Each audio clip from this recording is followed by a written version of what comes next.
Most invaluable pawn, so let the merge begin.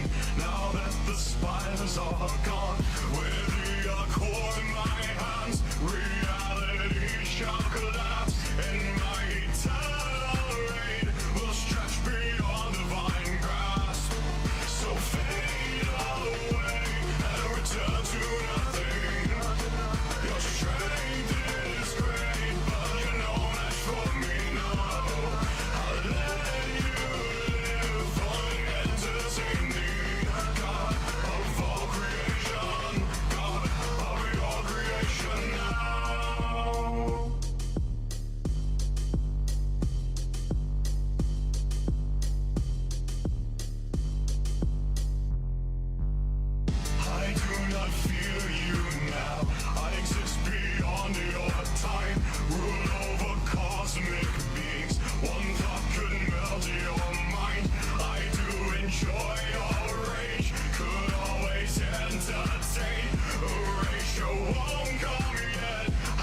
Provide the stage, so fade away and return to nothing.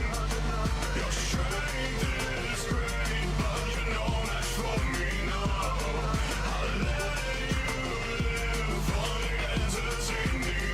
God of all creation, God of your creation now. So fade away and return to nothing. Your strength is great, but you're no match for me, no. I'll let you live, only entertain me. God of all creation, God of your creation now.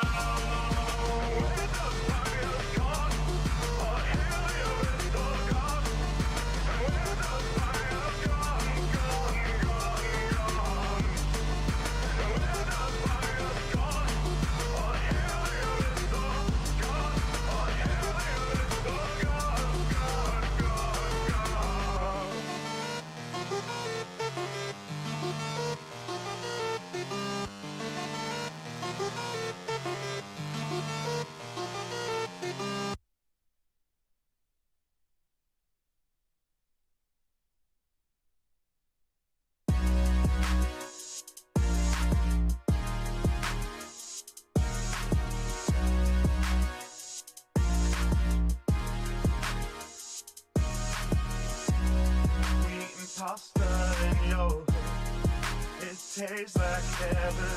And wheat and pasta and egg. Alright, let's start it there. Yeah. We've ended careers before. They call us a lethal weapon. You brandish an unsheathed sword, playing hero, Roroni, Kenshin. We kicked it aside of your door. Use the one who will get to seven. Where was that bravado you had a hot minute ago? Hey, we got ups, but I wouldn't say we beef. How the saying go, it's a two-way street. Get me on the pipe and you know they had a tweak. And I'm just trying to lay my name, you get what I'm speaking. We entertain the masses in any way the weekend. There's some asshole think that he can press the lead and put the whole squad down, get out within the weekend. But we stars, boys, so continue, go and see. We've ended careers before. They call us a lethal weapon. You brandish an unsheathed sword, play hero, Roroni, Kenshin. We kicked it aside of your door. Use the one who will get to seven. Where was that bravado you had a hot minute ago?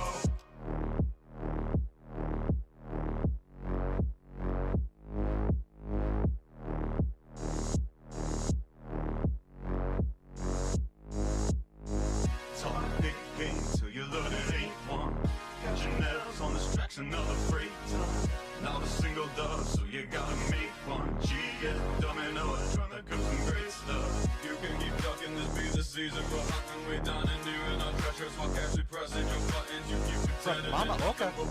At North Merrick's 21 sent $5 for more hats. So is it now official that Looney has a headmate called Looney?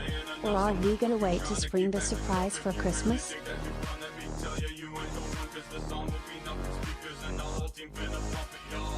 We've ended careers before. They call us a lethal weapon. You brandish an unsheathed sword. Played hero, Roroni, Kenshin. We kicked it outside of your door. You's the one who will get to seven. Where was that bravado you had a hot minute ago? Wheat and pasta in your head. It tastes like heaven. Wheat and pasta and it good. Yeah, yeah, yeah, yeah.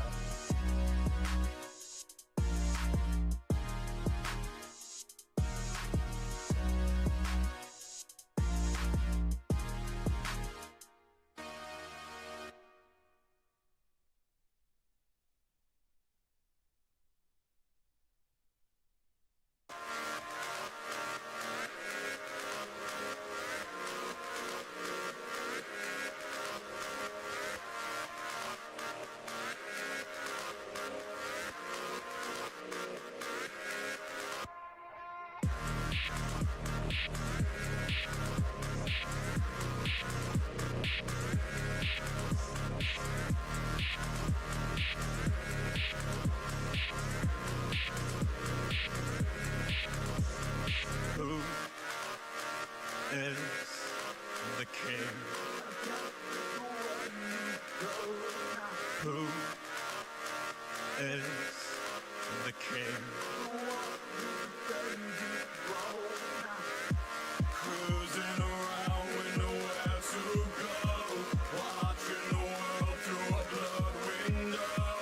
Take all comers, but they too slow, breaking through all known barriers. So run your car, not your mouth, 'cause out here there's no room for cowards. Flash of life is all you see, just another day when you're the drift king.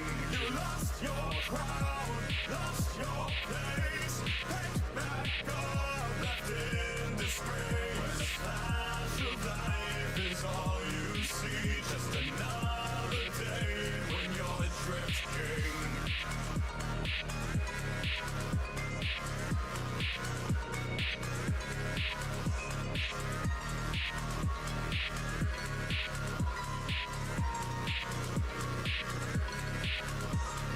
Who is the king? Who is the king? Cruising around with nowhere to go, watching the physical world implode. Take all comers, but ain't no show. So what next but the sound barrier? So run your car, not your mouth, 'cause out here there's no room for cowards. Flash of life is all you see, just another day when you're the drift king. You lost your crown, lost your place, picked back up,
what you're telling me is the dog is experiencing euphoria. Oh, what a way to start that. Hi, chat. What do you mean? I just went properly live. Oh, okay. But yes, you're not wrong. Oh, hi, chat. How? Wait, what? Okay.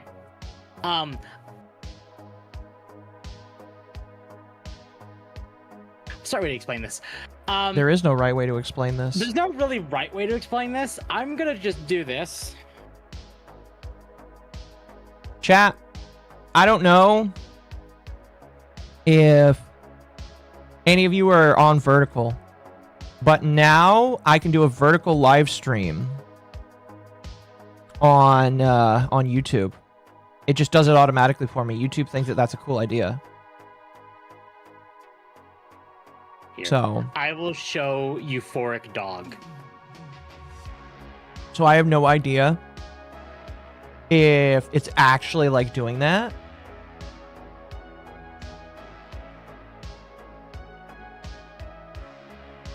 Okay, we gotta hide the fleas. Well, Also, sorry for starting late tonight. I got home late. You can see the face there. It's euphoric dog.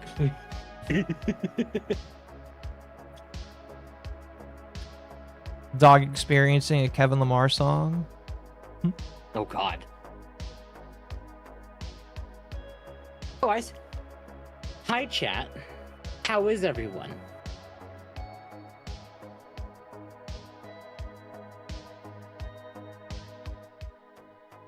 I'm doing good. You know, Good. I'm doing all right. I think that might be the last week of overtime for me, because next week is a short week. Because let's see here, my schedule I think goes all the way up through Saturday. I'll actually take a look right now. Let me see. Oh, Schedule. and for we'll let you finish, then I'll talk. Yeah, it goes all the way through the 20th, and that's it. Next week, let's see here. Next week, it would have to be on the 21st, 22nd, or 23rd, because my normal schedule is Wednesday through Saturday, and the 24th and 25th. Well, let's see, the 25th and 26th, my boss told me we get off. So my bet is I'm going to work on either a Sunday, Monday, or Tuesday, and then I'll have Wednesday, and then I'll have Thursday, Friday off, and then I'll come back in on Saturday. Right. But we're about to start seeing some normalcy with you. Maybe once the overtime is over. Good. Maybe.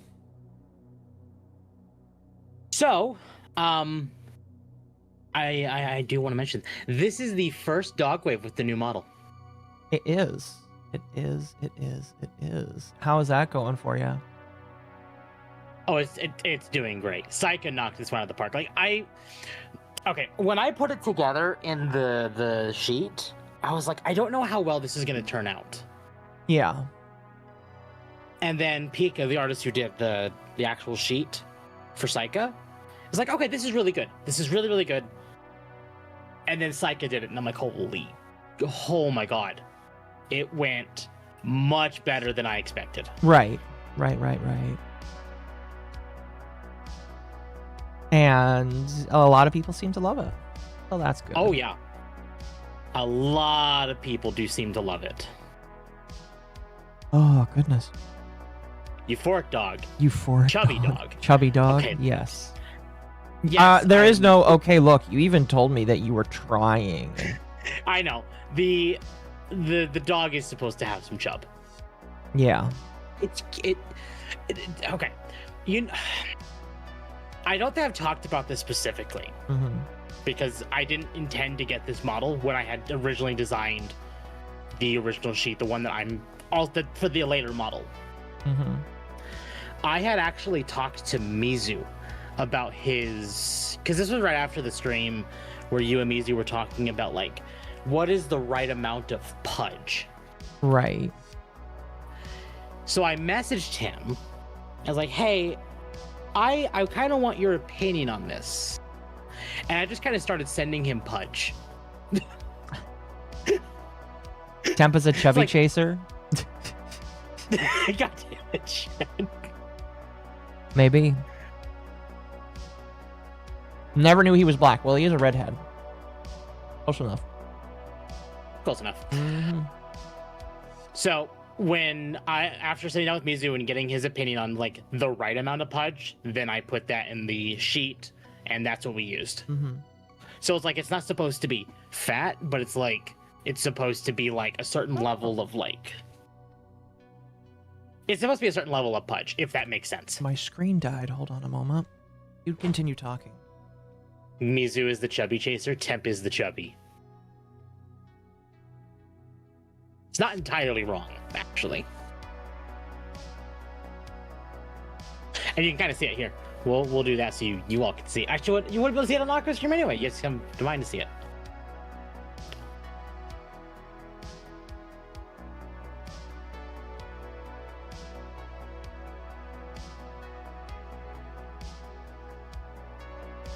Oh, goodness. Sorry. I'm like burping. It's not great. Got a bit of meat on those bones. Yeah. So I don't know if I ever talked about the lore with you as to why the dog is slightly chubby. Why is dog chubby? So I might have talked to you about the lore specifically, where the dog was actually human, like straight human. Okay. But because the dog doesn't exist in like Earth quotation marks Earth, but it's supposed to be like that same like world I've written that like all my other characters exist in.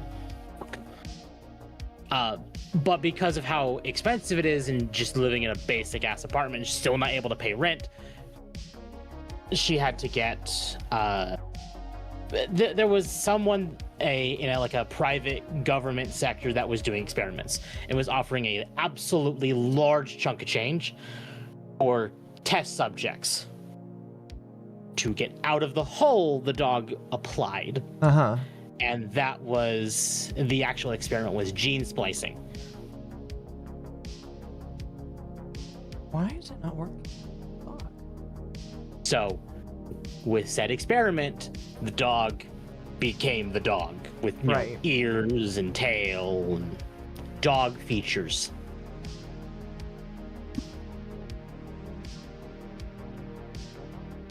But because of that, the dog also never left her apartment again, unless like heavily covered, so no one could tell the dog features.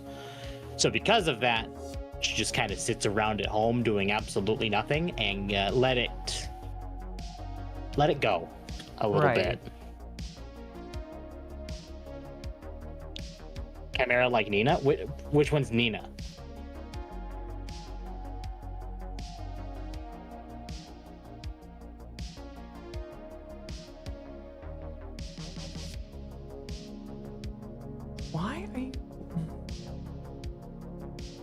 Why are you doing that? Could this have What the hell? anything to do with what you did earlier?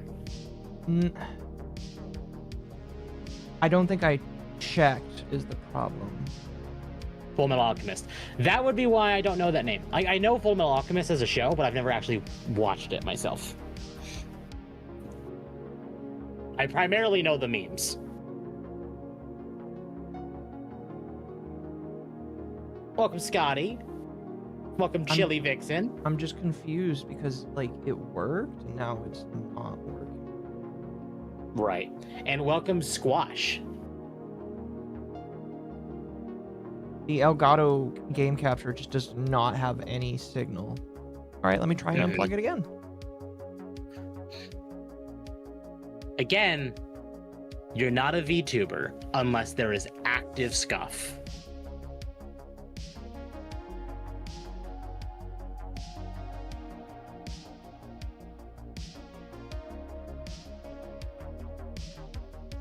Ironically, Nina is one of them. Fair.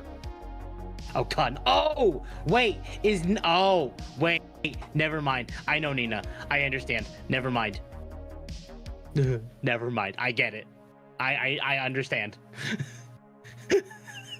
In that regard, technically, yes. Technically. Just not to that extreme.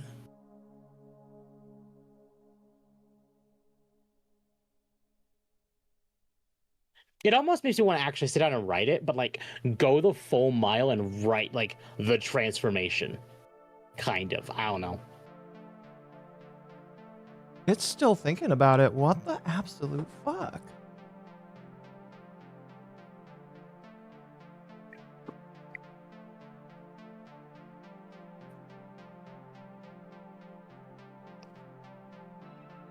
Oh my goodness. Sorry, chat. It's Just start I talking went to bed because late I last night. don't. Okay, there it goes. No, you got it? Yes. Welcome, Farrell. Sorry. Play I just, that is really frustrating. I don't know why it does that, but occasionally the capture card between PCs just decides it doesn't want to work. Mm-hmm. I can't help you there. I don't know. It's yeah. Like actually looking at, I could probably figure it out, but I'm not looking at it. So No, there really is nothing you can do about it, honestly. Honestly, there is legitimately just nothing you can do about it. that's fair. It's fixed now, but yeah. Well, chat, what I was going to show you is while we play tonight, or while we talk tonight, I am going to be playing the new Warframe content. I haven't done Old Peace yet. I haven't done that either. I've been a little preoccupied. This week has been incredibly busy. Start of the week we had Grounded, which was the first stream with the new model. Then we did, literally the day after, we did the Game Awards stream, which I was late for Under the Tea with that, but You were. oh well. And then we did Undertale on Friday. How was that? Has your game deleted itself yet? I have not looked. I Oh. can look right now. You probably should. Let's find out. Let's look right now. See if you have to restart. It would be kind of funny, not gonna lie. Nope, it's there. Oh, good. Good. My save is there. And then Abiotic on Saturday with Magma. We made so much story progress. It was great. Wondering when you would play Old Peace. I mean, like, I couldn't do it yesterday because yesterday was Warhammer. Couldn't really do it when it came out because I had other things to do. So it was just like, You had work you and know, stuff. kind of fits now. You know, it just kind of fits now. So I'll be doing that in the See, background. I want to sit down with Old Peace, but having finished Claire Obscure, because I finished that on Wednesday. Mhm. Because I wanted to finish it before the Game Awards. Which is stupid and arbitrary and shouldn't matter at all, but I did. Because they aren't going to spoil it. Exactly. But now that that's done, I don't have that that feeling of like, oh god, I need to finish it before the year's out. That burden I put on myself there anymore. And I finally started playing Monster Hunter again. Which one? Wilds. Okay. Because we're about to get title update 4 on Tuesday. So I wanted to get caught up and finally take on Omega. Why does the dog have a fluffy foxtail? So people have been equating the new dog model to be like a Shiba, which have fluffy tails. Is that what you were going So for? maybe. I wanted the fluffy tail because I like the fluffy tail. The fluffy tail is great. But I don't have like a pin down like what specific breed of dog. Right. But probably one with a fluffy tail. Excuse me. Well, it looks nice. I'm going to be real with you. Thank you. And TU4 is supposed to be an optimization update. Yes. And Capcom. Why don't we start with that? Since chat's bringing it up. With Capcom? Well, specifically with Monster Hunter. Okay. Let me pop up. Did I not put that in the docket? I'm mad at myself. I should have put that in the docket. I could have swore I did, but oh well. You could have sworn that you do a lot of things, I'm going to be real with you. I mean, fair. I know I sent this to a few people. I guess I just thought I put it in the docket and I didn't.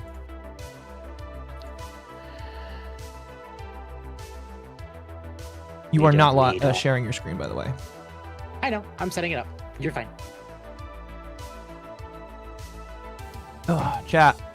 While Temp is doing this, I must tell you my my escapades into self-hosting.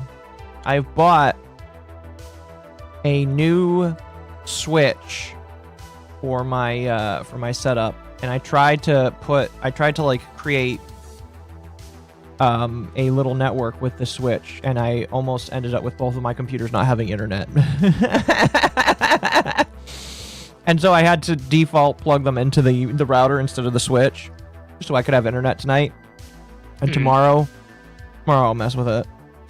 And I also bought a Raspberry Pi hat that gives this the Raspberry Pi PoE. It also has an NVMe port on it, which we'll probably talk about a little bit later, because Samsung getting rid of SSD stuff, which is insane to me. Very specifically SATA drives, not NVMe.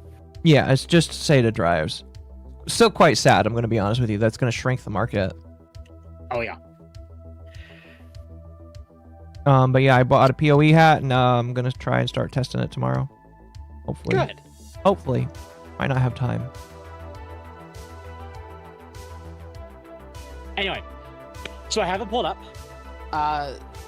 We knew that Title Update 4. So for those who don't know how the title updates work for Monster Hunter, if you've played Final Fantasy XIV, that is going to be the best example.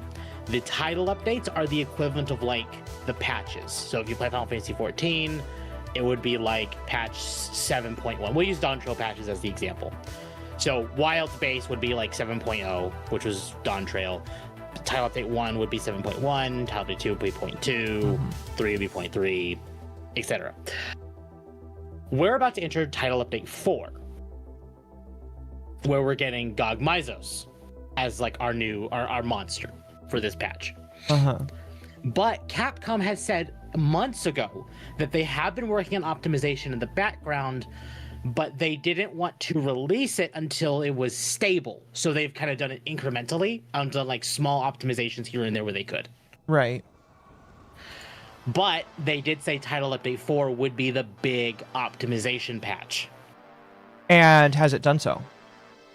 We don't know yet. That comes out on Tuesday. Oh. But they gave us a full-on article talking about what they are doing and gave us examples of what they are doing. So I wanted to go over that. Are they going to shrink the game size? No, they're not pulling up Helldivers. Well, that would have been nice. We know that's going to have to... listen, all I'm saying is video games are about to get way more optimized over the next couple of years. Oh, yes. Yes, they are. Probably for the best, but it's also kind of like sucky that it has to be through the fact that stuff is becoming less available, if you know what I mean. Correct. So, let's go into this. Our commitment to improving stability and performance. I have it cut off a little bit there so you guys can read this because we have the models now. To all players of Monster Hunter Wilds, Title Update 4 will be released on December 16th, 2025. This update will deliver additional content including Gogmizos, the first Elder Dragon in Wilds, and the expansion of endgame content with the addition of the Gogma Ardian weapons. In this update, we also focus on improving the game's stability and performance, implementing various improvements including CPU/GPU optimization for all platforms. So they actually kind of give a little bit of a roadmap here. It's a nice looking roadmap. The optimization. It is a little blurry, but there was a better version. But basically they're saying Title Update 4, when that update comes out, we'll be getting optimization on all platforms. So PlayStation 5, Xbox Series X and S, and PC.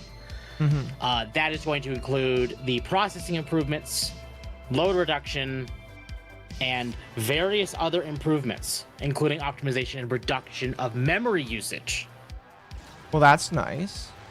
And then in December, we're getting a PC exclusive patch for PC specific optimization, which will include CPU and GPU optimization, adding new graphics and CPU settings, as well as new presets, providing additional options to reduce processing loads. Improving shader compilation process, which should reduce the stuttering. VRAM usage improvements, and high-resolution texture pack improvements. Again, these are all massive things, considering the fact that all of these things are going to become scarce really soon. So here's my question. Do you think they knew that some of this stuff was going to happen and just decided to make that change? So I've kind of said this before, and I know some people have actually said, like, oh, I'm wrong with this. But I am firmly in the camp of, I think Capcom corporate forced them to release it sooner than they wanted to. Uh-huh. Because when it came out in early 2025, we were still kind of on the ropes of GTA 6 is imminent. Oops. And even though they are different audiences, when you look at corporate gobbledygook, they might have seen it like, oh god, GTA 6 is coming.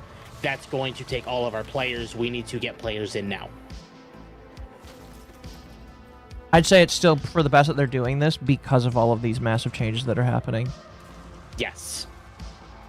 And then in February, we get one more patch of optimizations, which is more GPU and CPU optimization, adding level of detail quality levels to the polygon mesh for 3D models, which should reduce the GPU processing load. And we are also re-examining memory-related processes to identify further potential improvements. So that is the overall roadmap. But that is not...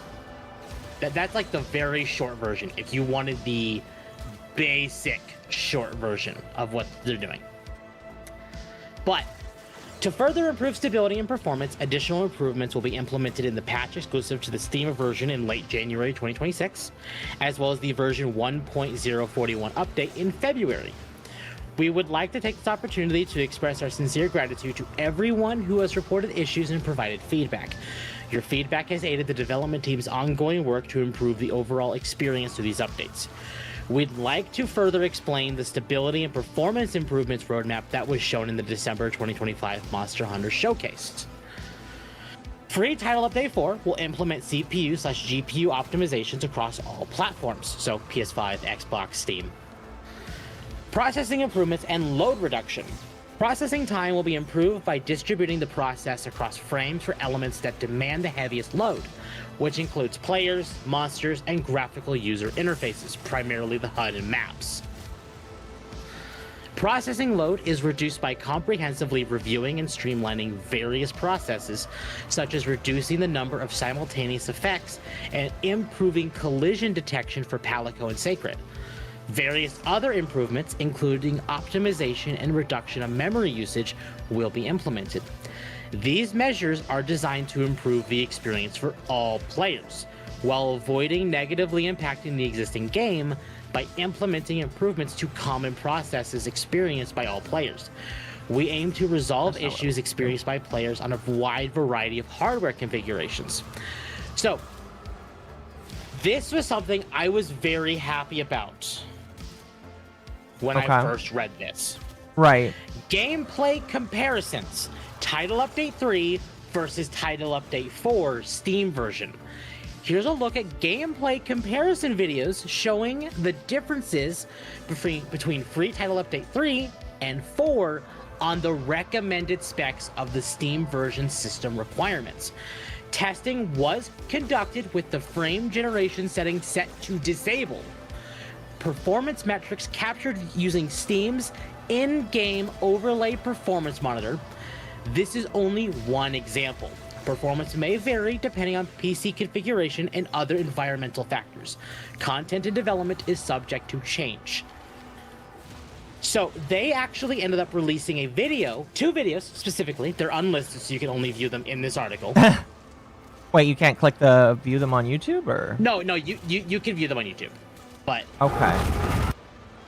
But they actually show, and we're gonna blow this up, so Jack can see the specs and what's going on here. Can you see this? Yes, I can. Okay, so they specify right here.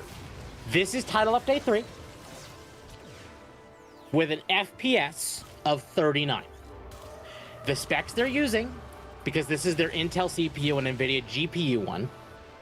Wait, they're using Intel? Oh, never mind. I thought you meant Intel GPU. Never mind. Intel CPU, NVIDIA GPU for this specific test. There were 2 of these done, or at least 2 videos posted. Where am I supposed to shoot you? This one, they specified the specs were an Intel Core i5-10400 and a GeForce RTX 2060 Super with 8 GB of VRAM, 1080p upscaled, graphics setting to medium, and frame generation disabled. So with Tile Update 3 against ArcVeld, they're probably getting around 39 to about 45 FPS, depending on what's going on. Okay. And they kind of bounce through this with like, oh, okay, do you want to see like other monsters like New Udra in the same like circumstance? They're getting around 45 to 50 FPS, around there. We bounce to Title Update 4. We're actually getting between 50 to 55 FPS on medium with a 1060 Super, or sorry, 2060 Super. So that is actually a pretty substantial upgrade that they're giving us with Title Update 4. Better example, here is Legiacris, one of the new monsters that came out, new quotation marks, with the Title Update 2. During Title Update 3, this had around 50 to 55 FPS. Same specs.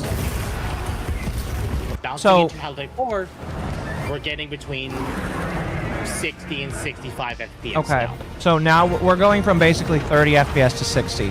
Finally. A year after the game came out. More so 40 to 60, again, depending on what's going on in the game. Uh-huh. But that was the Intel upgrade. They actually did 2. So one for Intel, one for AMD? So they did an AMD one as well. The specs for this nice for is them. the same graphics setting medium, frame generation disabled, but the AMD one was very specifically the Ryzen 5 5600X and the RX 6600 with 8 GB of VRAM. Uh-huh. So they kind of wanted to bounce like, okay, here's what the typical NVIDIA user might experience, and here's what the typical AMD user might experience. They use the exact same parameters, the exact same fights to make sure their data was consistent with what they were showing. Okay. So for ArcVeld and Title That's Update nice 3, at the very least. For a full AMD setup with ArcVeld and Title Update 3, they were getting between 40 to 45 FPS. In Title Update 4, they were getting between 50 to 55 FPS. And that's ArcVeld, and ArcVeld is incredibly flashy. Is it weird that I think that 60 has to be the minimum? Well, again, I want you to remember, these are actually low-end specs now. Right. On medium settings with no upscaling. Oh, sorry, with no frame generation. With no frame generation and on pretty low specs in this day and age, that's actually really, really good. So what's the minimum for this here? What kind of minimums are we talking? Like low tier system? The minimum specs for Wilds. Yeah, that gets them this performance. So are they using the best performance or low or like medium performance? So they are actually using their recommended specs. Recommended specs. Okay, not minimum specs, but recommended. Correct. So the recommended specs for Wilds was an i5-10400 or AMD Ryzen 5 3600, which actually that was changed in this one because they're actually using the 5600X instead from the recommended. Mm-hmm. But 3600 is actually pretty low now, like very, very low. And then the graphics that they recommend is the 2060 Super or RX 6600. So instead of just saying, okay, here's the Steam hardware reviewer or hardware survey, or here's what we think, they're actually using the actual recommended specs that they gave us when the game came out to test their optimization. Uh-huh. Thank you, Capcom, for actually standing by your own recommended specs for this optimization. Again, it's not great. They probably want you to use upscaling, but these tests were done without frame generation. Are you saying the upscaling that gives you more frame? I've always wanted. Yeah. Can you explain to me how upscaling actually makes your frames better? AI generation. Yeah, but how does that make it better? So instead of your computer, and my model froze, I don't know why it's doing that. Instead of your computer basically eating up the resources to upscale it, the GPU or the AI bits that they put in their components are basically eating up that frame generation as well. So they're basically giving you fake frames. Right. I just don't know how that works. With the specs they're giving, it really doesn't. Because the only reason why I ask is I'm just like, how do you make up frames? That just doesn't make any sense to me. The making up of frames, I don't know, but a lot of it is due to AI. Okay. Which. So it really just sounds like it's tricking you to think that it's moving smoother than it actually is. Hey, exactly. Look at this screener that actually don't look horrible. Oh, and they're using Gotva Prime. That's so cool. So I'm gonna actually go back to Legiacris because that was some of the best example. Legiacris in Title Update 3 with the recommended AMD specs is actually, come on model, thank you, about 55 to 60 FPS. That's actually really good. With Title Update 3, that goes to from about 65 to 70 FPS. If you want to go above 60 or 60.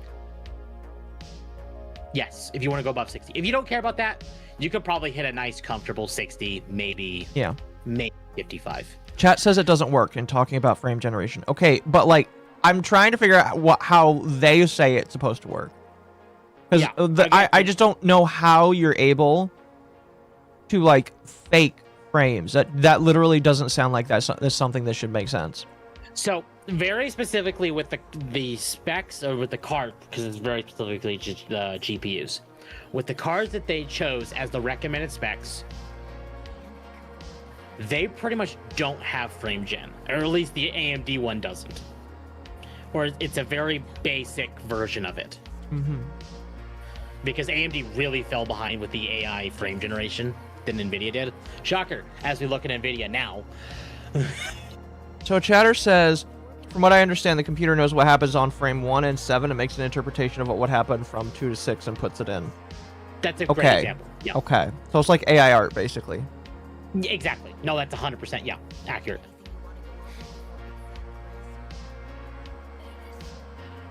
So, given the examples that we got from this, currently in the Windward Plains locale, which is prone to heavy load during inclemency events, the frame rate hovers around 40 FPS for both environment settings 1 and 2, with the frame generation option is set to disable.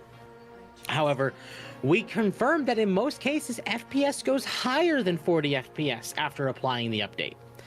We also confirmed a frame rate improvement of roughly 5% or more in the Scarlet Forest and Oil Well Basin. While in these areas, players will generally experience higher average frame rates than in the Windward Plains. This is only one example, and performance may vary depending on PC configuration and other environmental factors. For instance, this update yields limited improvements for hardware at the minimum system requirements when compared to the improved frame rate seen at the recommended system requirements. Following the release of Title Update 4, we will continue to deliver stability and performance improvements.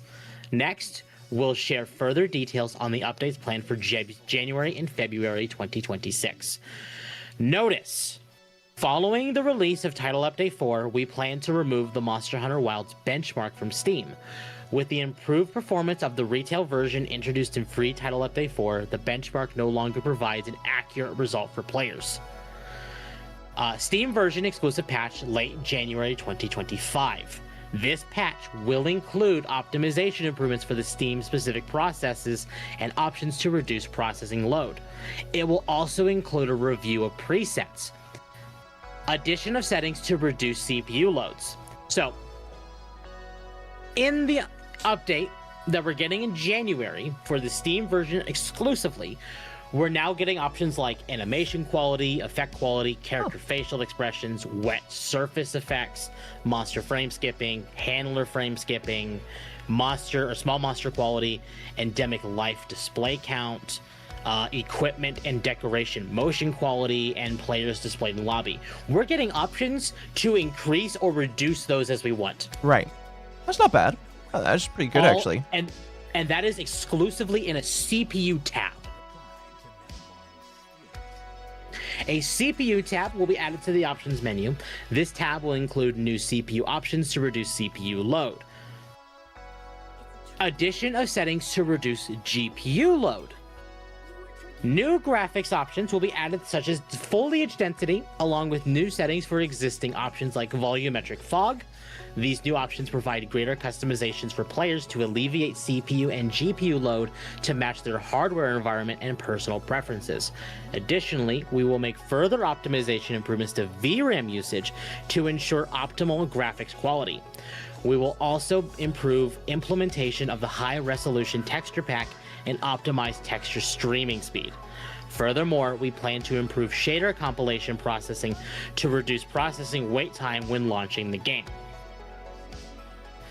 And then version 1.041 update on February 2026. This update adds arc-tempered arc veld and other content, and also implements additional optimization improvements.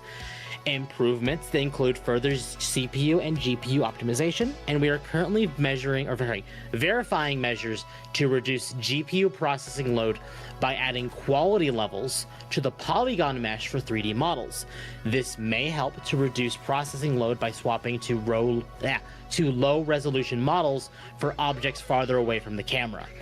We are also re-examining memory-related processes to identify further potential improvements. While we have conducted extensive testing across various in-house hardware configurations leading up to launch and subsequent updates, these tests failed to capture the wide variety of issues experienced by players across their unique setups. We take this matter seriously and are committed to investigating and resolving common issues across different user environments. With the updates announced today, we will implement various improvements to ensure players can enjoy the game with confidence, regardless of platform. As mentioned at the beginning, we would like to thank everyone who has reported issues and shared feedback. And they actually have a contact form in here if you want to contact them with more feedback and maybe issues you encounter in the Title Update 2 patch. Interesting. That's pretty neat, though. I'm glad, you know, there are very few games that actually will choose to optimize themselves after it comes out.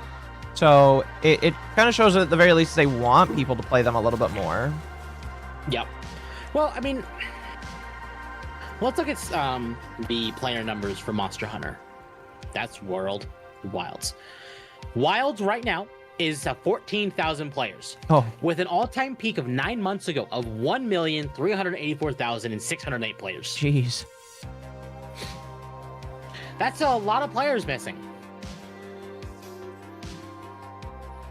But you can see the chart here, just shot right down. And it's just been kind of at the bottom since then. Again, I don't think Capcom expects a lot of their players to totally stick with, all their players to stick with the game. It's going to be a nice thing for newer people.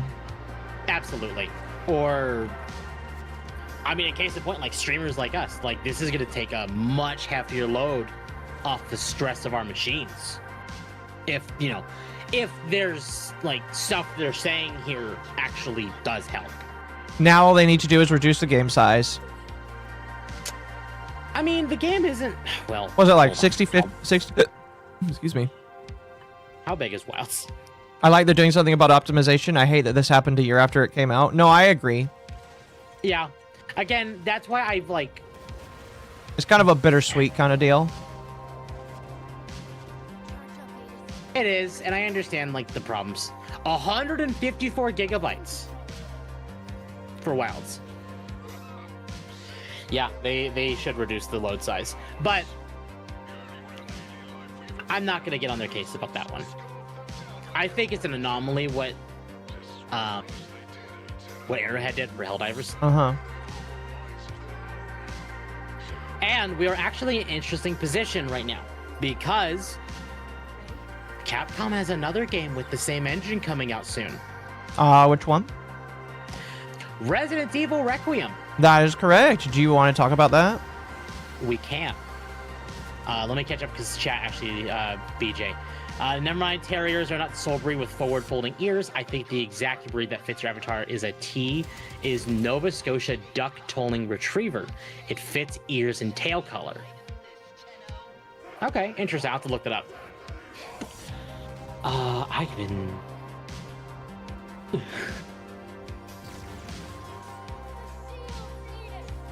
Okay.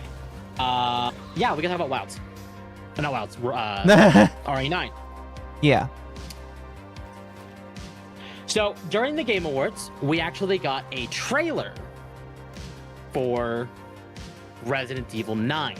For those who don't know, since Resident Evil 8, which was Village, Capcom has basically moved away from the numbered titles. Even though they started using, even though it is even though it is numbered, they're moving away from it. yes, and that actually will come up in discussion immediately afterwards because there are a total of 3 Capcom games in our docket for today. Okay. But we're gonna go ahead and watch the trailer for RE9. Sounds good. Again, you probably won't get a lot of this, but it is here, and we're gonna play it. Are you saying you do? I would get this a lot more than you do. Fair enough.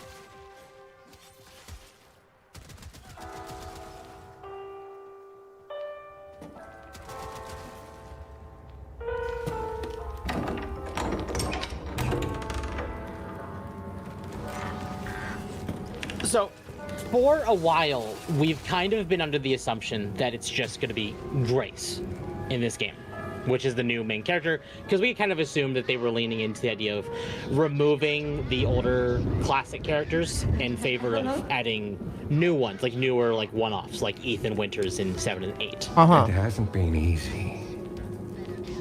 But in the original trailer for the game, people thought they heard Leon Kennedy's new actor from the remakes. But that wasn't confirmed. One that I've been searching for.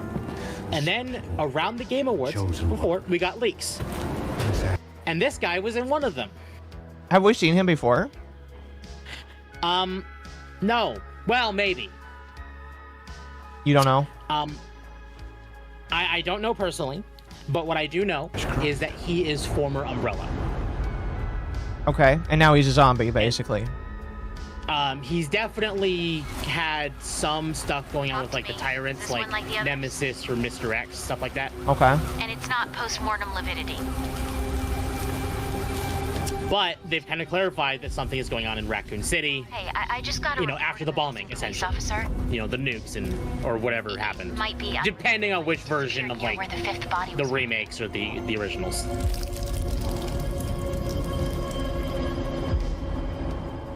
Through you, Elpis can finally be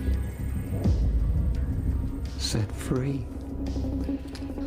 What is Elpis? Is that the new thing? So that does seem to be the new virus going on here. Okay. Or at least maybe some form of virus. Settled on a person of Because interest. again, Resident Evil kind of works off the idea of like biohazards and outbreaks and Right. stuff like that.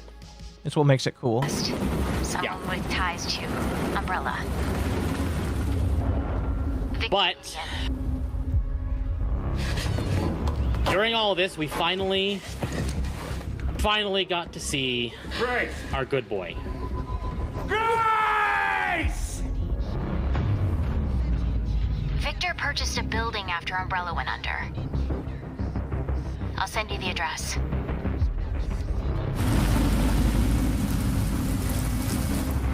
So in Resident Evil 7 and 8, you played 8, so you know this one. Chris Yeah. Redfield Welcome. was in it. And Chris is one of the older Dr. classic Vivian has characters. been expecting you.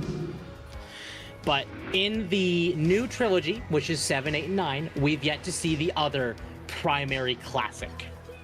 And this trailer at the Game Awards confirmed Leon.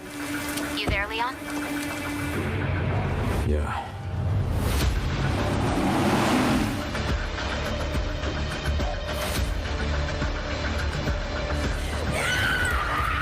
And during the Game Awards, they had a very specific note What are you doing here? of saying this game is going to split between 2 different characters. So we're going to have 2 different playable characters, one of them being Grace Ashcroft, which is the female playable character, and Leon Kennedy, who is the male playable character. Uh-huh. But they've decided to switch up the gameplay styles for both. So Grace is going to kind of focus on Would you like to see what's hidden under the... what's the right way to say it? The more horror or class, like scaredy, like you know, hiding and running away from, you know, horror threats and everything. Whereas Leon, I'm gonna wait for that to show up before I talk about it. Me? Never. We got to see some gameplay with him. Uh-huh. in this trailer. Very, very brief.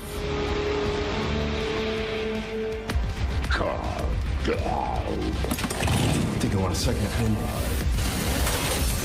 But they have decided to lean back into Leon's gameplay style from Resident Evil 4 Remake. Okay. Which was what? So, action oriented. Ah, okay. So Grace is going to be more horror, and Leon is going to be more action.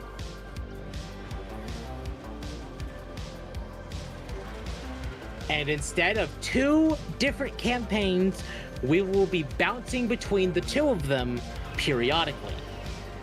Oh, oh.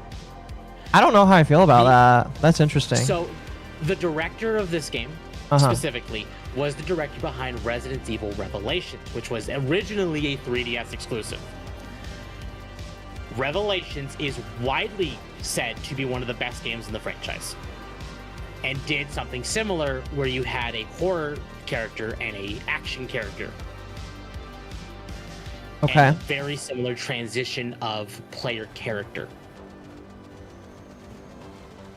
So, that's what they're doing here. So we'll be bouncing between Grace and Leon periodically. But Grace will be RE 6, 7 style, Leon 1 through 5 style. More 4, 5, and 6. If as like you want like a idea there. Chat asks, is that the one on the boat or the island?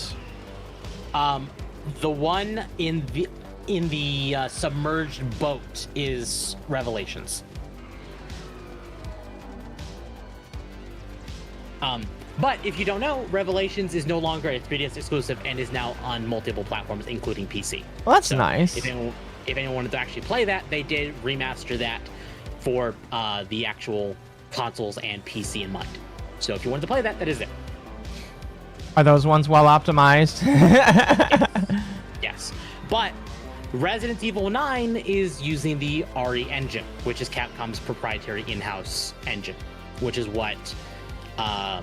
there was an early version of it used for World.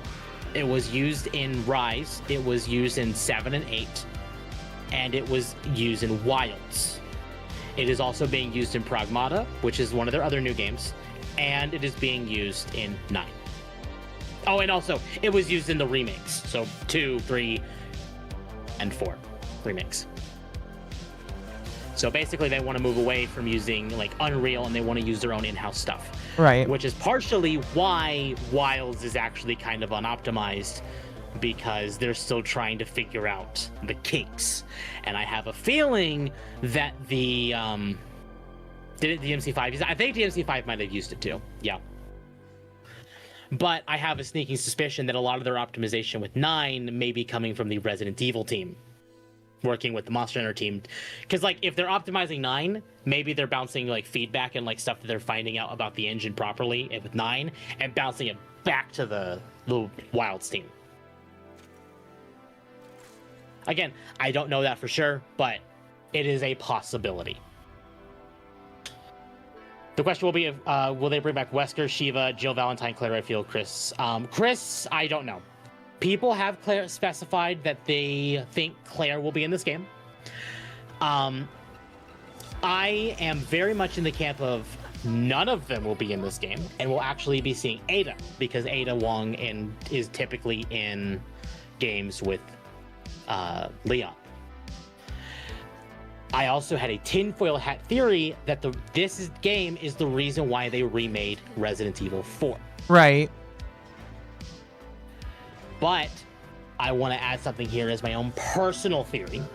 In the original Resident Evil 4, the whole point of that game was Leon going to this, village, because that's where the president's daughter was taken after she was kidnapped. Okay, cool, fine. In the original, Ashley never made mention about joining the same organization that Leon is a part of. In the remake, they did. Right. That was very specifically saying, hey, Ashley might be important again eventually. Right. Because she wasn't important again after the fact, after 4. And now that's basically... It's not confirmed, but the fact that they specified that they want her to be more involved after the 4 remake makes me wonder if she will actually be in 9. As a more, like, not Leon, like, veterans, like, status, but maybe under the wing of, like, Ada, or, have Leon having trained her or something like that. But I have a feeling that Ashley will be in this game. Uh-huh. Somewhere. I don't think she'll be playable. Unless she is, and that'd be funny. Some people have actually looked at the logo, or, like, the banner for this game. Let me see if I can find that. I did not grab that before.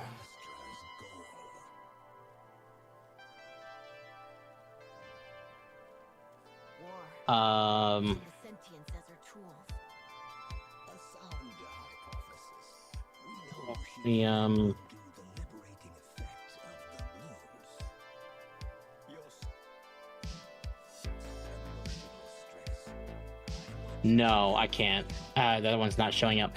But the way they made it look is Leon is in the middle, and then on the left side of Leon was Grace. But it looked like there was a spot on the right side of Leon that looked like there was also supposed to be someone else there, but that was gone. Which means it is quite plausible that they're saving one more big character surprise. Uh-huh.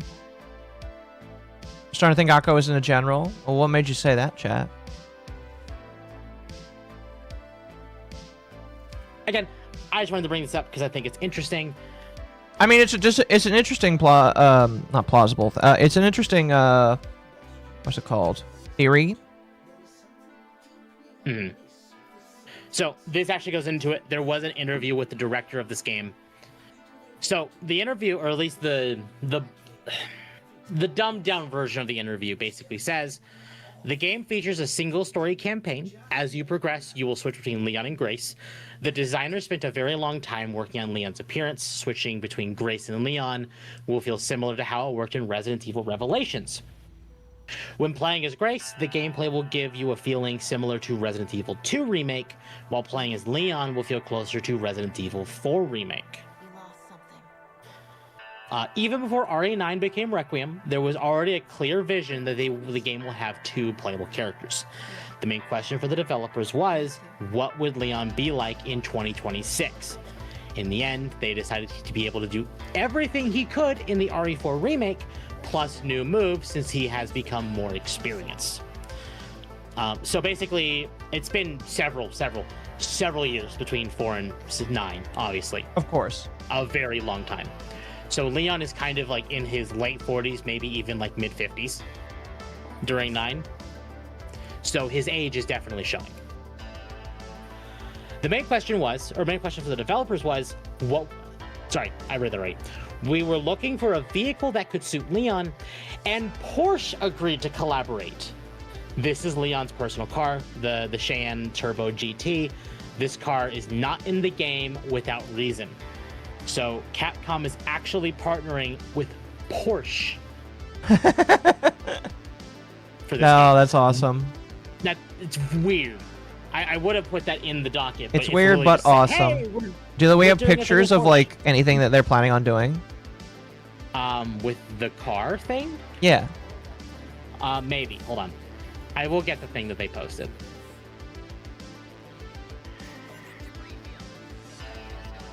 But this is it. When one legend drives and inspires another with the help of his custom Porsche Cayenne Turbo GT, Leon returns to save the day. And this was literally their advertising for the collaboration.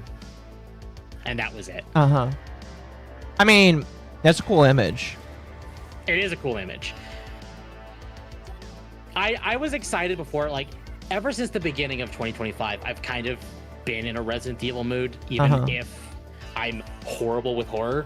Like, I've been kind of minorly obsessed, as I know you probably have noticed. Uh-huh. Howdy. I'm gonna be real. But I think you're slowly getting over your horror. Slowly. I think so, yeah. You playing Grounded has helped you to do that.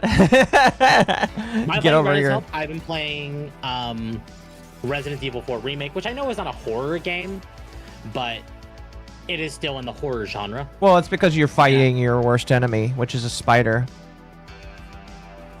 I still need to go back and finish RE7, but I've been in talks with Dylan, and Dylan's like, hey, why don't you just pull me into a call together and we'll just, shoot the shit while you play this. If that's something you play, then... Listen, if you decide to shoot the shit with somebody in a phone call, then the horror game isn't going to be the same. Not necessarily true. You're going to be distracted.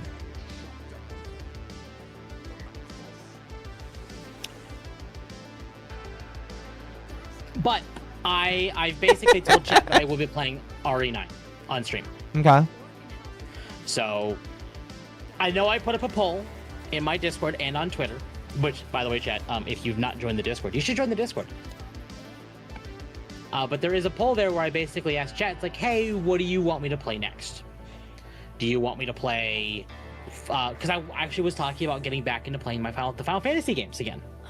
Because it's been a while since I played 6. Yeah. And I basically said, hey, do you want me to play 7, or do you want me to finish Resident Evil 4 Remake?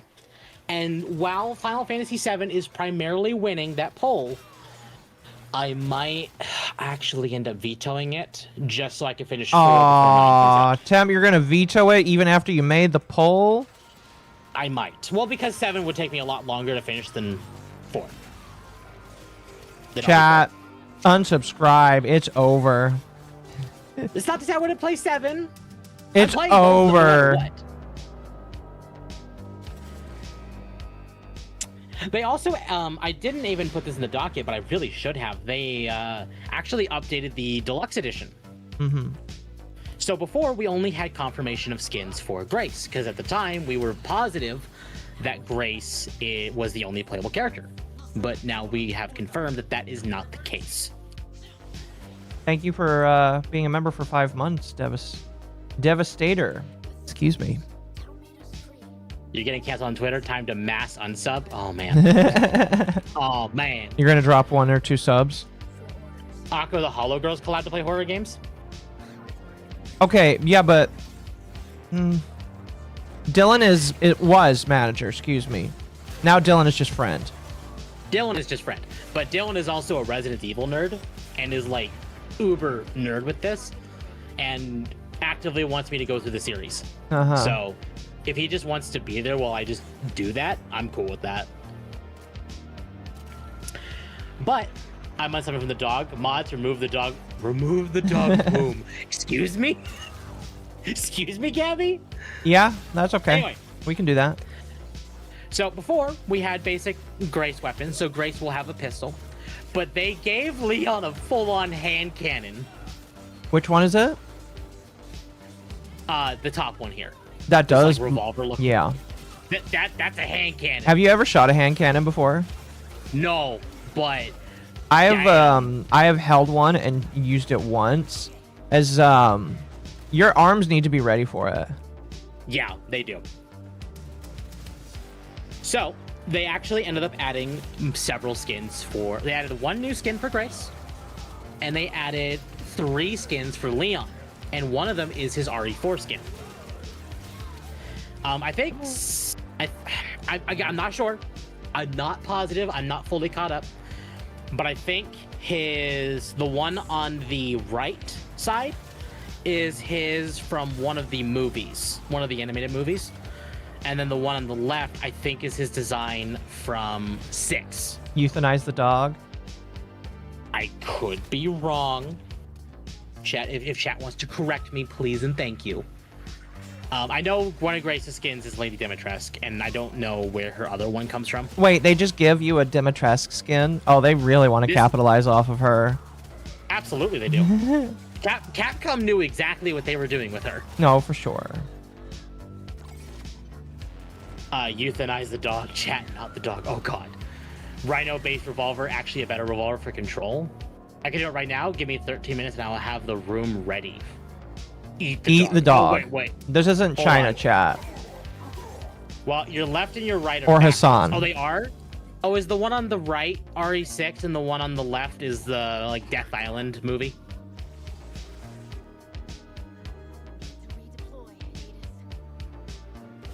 Okay. If that's the case, I was wrong, but thank you for letting me know. The one on the one is from where he was a bodyguard for the president is the one from the RE4 game, and the one is from one of the movies. Okay, yeah. From left to right, yeah. Understood. And they've also added other stuff, very specifically like weapon charms, I think. But again, this is a deluxe edition. Like, you don't need to buy this to get the full experience. It's just cosmetic stuff. It's please pay us more money, and you'll get some cosmetics.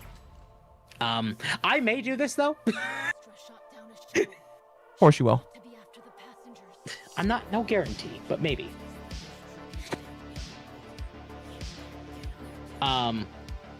This was something that was really funny to me.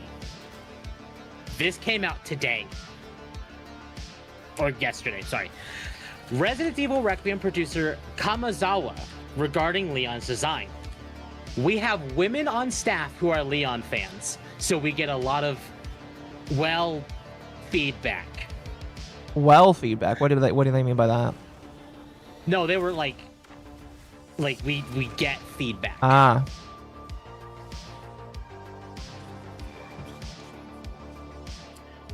So his design was influenced by the women in Capcom.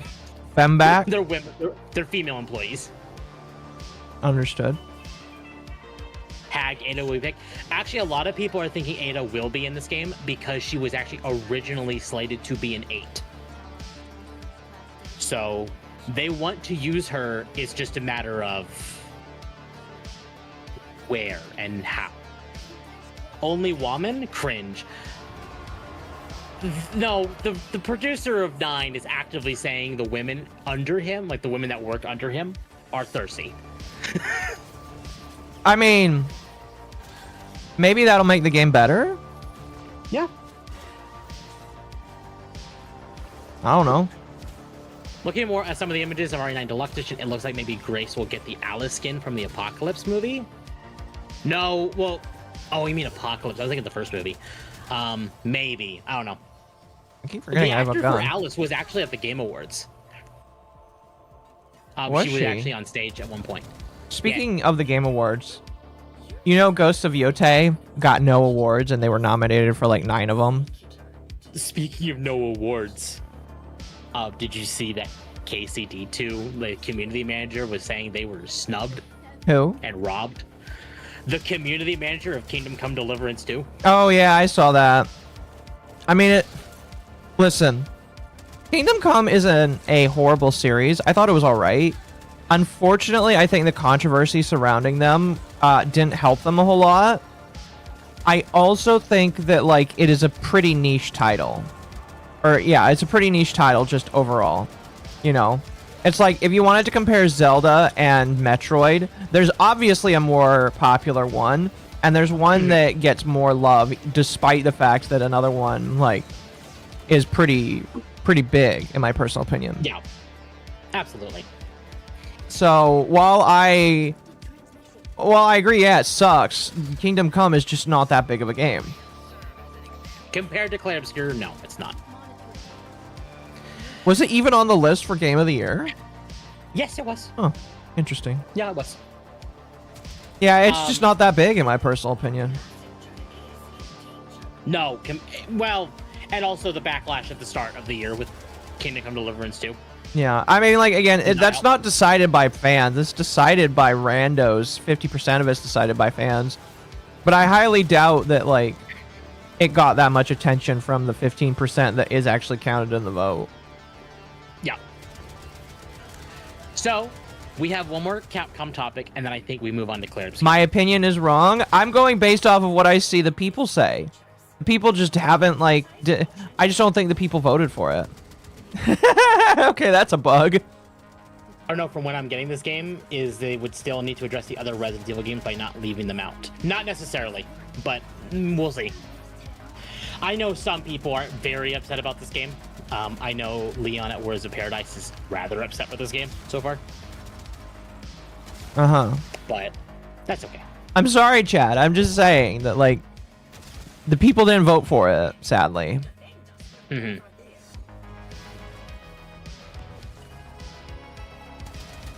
No one likes KCD's combat system or half-saving system, which ruins the game for most people that want to play it.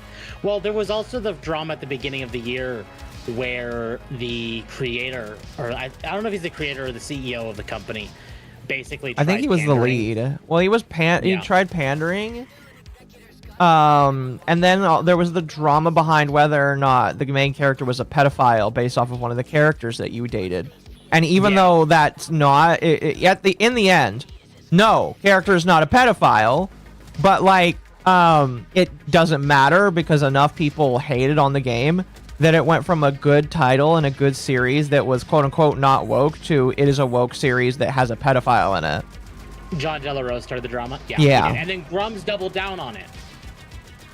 Speaking of John Della Rose, he's still trying to act like anti-Gooner now, despite the fact that he has like been very Goonerific this year.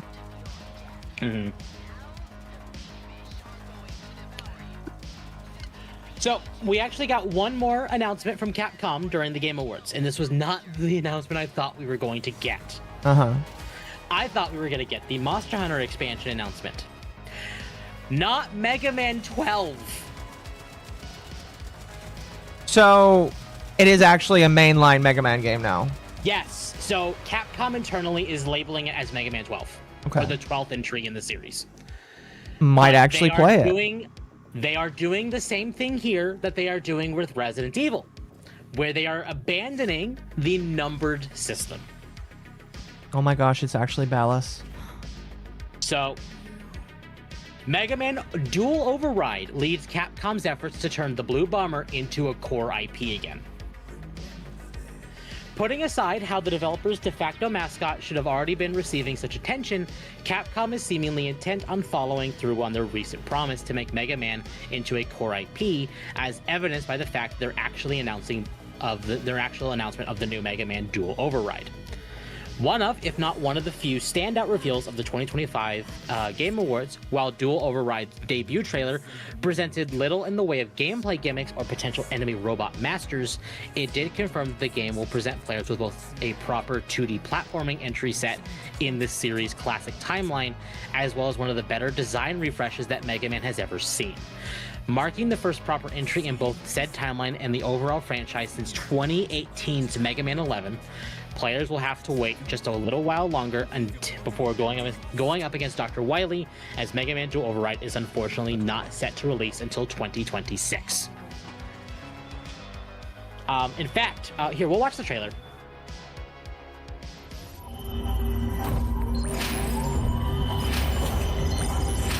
So, when we started getting this little bit, it was like, what is this? This is weird. Right, keep talking. I have to step away for a sec.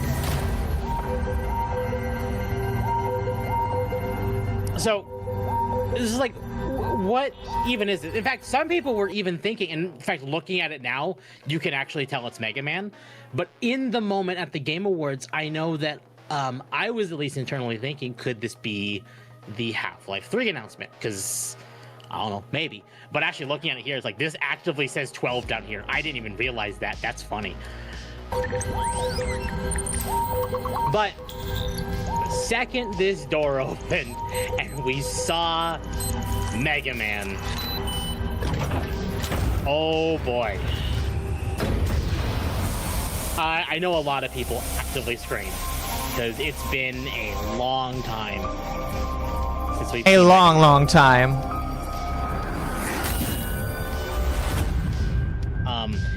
Mega Man 11 will be 10 years old in 2028.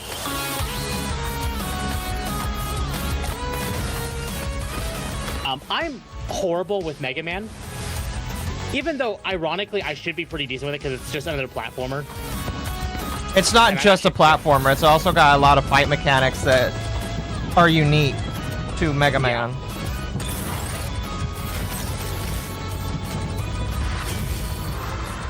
So, I believe they actually said this game was coming out in 2027. Oh, I didn't even realize this. It's coming to the original Switch as well. So we're getting it on the PS4 and the original Switch, as well as the PS5 and Switch 2, and Xbox and PC day That's one. pretty good. Ow! Ow! Oh, what the hell? You good? I have a splint. Oh, what the hell? Where did that come from? You got a splinter? I have a splinter in my foot. Where the hell did that come from? Did you step on some wood? I don't know, but sorry, you keep talking. I'm gonna try and fix this because it kind of hurts now. Now that you've noticed it, it hurts. Yes, it really does. Stop announcing games 2 years in advance. The hype will die by the time the game comes out. Okay, so I had a, I think it was Dylan as well, because we were talking about Resident Evil and this came up. I actually specifically mentioned, I think I see what Capcom is doing here. 2025 was kind of a weird year for Capcom, where we pretty much just have Monster Hunter and all of the title updates. But 2026 seems to be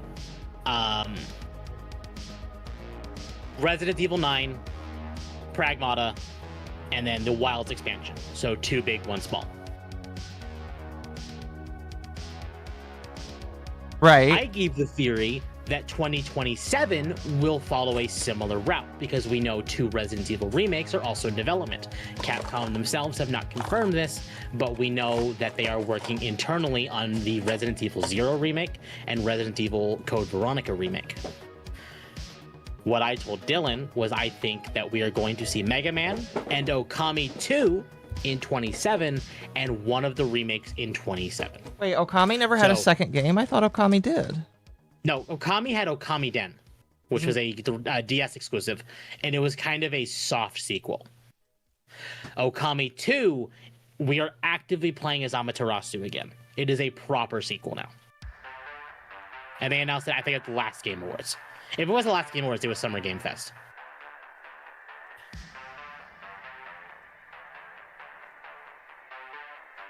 I see. Sorry, you're gonna have to keep talking. I'm just like trying to not die, but this is actually hurting quite a lot now. No, you're fine. Again, and obviously we'll have other things in there. Because actually, ironically, I mentioned Pragmata, but I didn't even. In my original talking to Dylan about like what 2026 could look like, I actively mentioned Monster Hunter Stories 3, and I did not mention Pragmata. So Capcom's 2026 is already massive because we have Stories 3, we have the Wilds expansion, we have RE9, we have Pragmata, and then in 27 we have Mega Man. We probably have a remake. We probably have the DLCs for 9, or maybe not. We have more title updates, probably, for Wilds. We might even get the announcement of the next Monster Hunter game proper, because typically it's one mainline, one portable game. So Capcom's lineup, and they actively talked about making Mega Man and DMC more mainstream titles for them again. So maybe we'll even see a new DMC something. And there were rumors about new Dead Rising game. So Capcom's really pushing out games. Like, oh my god. I'm almost amazed by this. They're doing pretty good. I don't know if Mega Man will be on the RE engine. I would assume it will be. But in the moment, we don't know.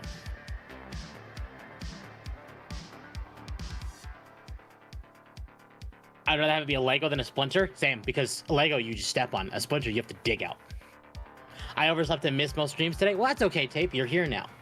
Stop announcing games 2 years in advance. The hype will die by the time the game comes out. Yeah, there was a lot of 2027 announcements at the Game Awards. Almost disturbingly Can't so. find my tweezers. Just use your nails. It's in the back of the foot. Grab your knife.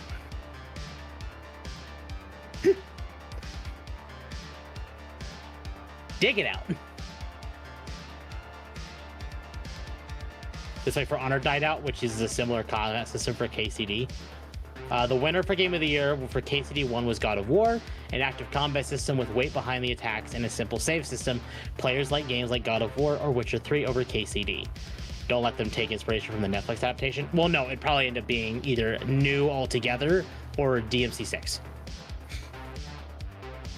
Which again, Capcom is moving away from numbered titles overall. So it probably would just be DMC, like Devil's Reign, or I don't know. Why are they something. moving away from numbered titles? Is there a reason? I think to give them some leeway of how the story would go. Like, obviously, there will probably be, like, bits and pieces here and there to indicate where it is in their timeline. But I think the idea is to make it ambiguous enough to where, like, new people could jump in without worry. I see. Like, if they say, like, oh, Mega Man 12, people got to think, like, oh my god, I got to go back and play the other 11 Mega Man games to play this new one. Or, like, Resident Evil 9, it's like, oh god, I go play the other 9 games. Or other 8 games to understand this one. And by removing the number of titles, because Monster Hunter also did that with World. I think I got it. By removing the number system, it technically removes the player need of they need to go back to understand. Because I think what Capcom is ideally aiming for here is specifically, if people like this, they will go back and play our other games too. Holy cow. Sorry about that. No, you're good. Oh, fuck. Now it hurts because there's nothing, the thing isn't in there anymore. Yeah, as I'm sorry, that chat. does. I'm sorry, chat. Oh, goodness. But yes, new Mega Man game. Is it going to be 3D or is it just going to be 2D? It's going to be 2D. Okay, so it's going to be 2.5D then. Yeah. So the article continues, but far from a completely out of left field announcement, Capcom's sudden revival of the all but officially dead and buried franchise appears to be part of a larger initiative to revamp the franchise into one of their flagship IPs. Detailing the plan in their end-of-year 2025 integrated report, Capcom COO Haruhiro Sugimoto told investors, "Our efforts are focused on core IP such as Resident Evil, Monster Hunter, and Street Fighter franchises, and mapping out mainline series entries and sequels, remakes, new IP, and ports of content to the latest hardware. We consistently release 2 to 3 major titles or new major titles each year, but recognize the need to grow our pipeline going forward. Capcom owns a wealth of globally popular brands such as Mega Man, Devil May Cry, and Ace Attorney. We aim to expand our user base and improve our performance through new releases, remakes, and ports of titles in these series to new hardware. By enhancing brand power and cultivating loyal fan bases, we will grow these into core IPs. Bleak as the idea may seem, or may be that the company's most iconic creation may be neglected to the point of needing special care, it is, as Mega Man fans will tell you, unfortunately the reality of the franchise's current situation. In the years following the release of Mega Man 11, which itself was the overall franchise's first new entry since Mega Man 10, 8 years prior, the only new games the Blue Bomber received were its various anniversary collections, as available for every line except Mega Man Legends, and constantly ported to each new console or operating system. And the 2 mobile games, the abysmal Japan exclusive Mega Man X Over or Zover, I don't know, and the surprisingly robust Mega Man X Dive, the latter of which has since been released in a non-mobile, non-monetized form. A release schedule that is a far cry from the near annual one it enjoyed across all of its lines during the 2000s. And to put a stamp on how rough things currently stand, Tsujimoto's optimism towards the Mega Man IP marks one of just 5 times the series is mentioned in the integrated report, and the only one that does not come as part of the general history recap. Ultimately, while its announcement is a welcome one to be sure, Capcom's recent track record will be handling the franchise suggests fans would do best to not get their hopes up that Dual Override will actually release until Capcom actually assigns it in exact 2027 release or debut day. Interesting. So, we'll see. Again, not until 2027, but it is something worth being excited for. I will forget about it by the time it gets here. I'm just saying. I'm sure you will.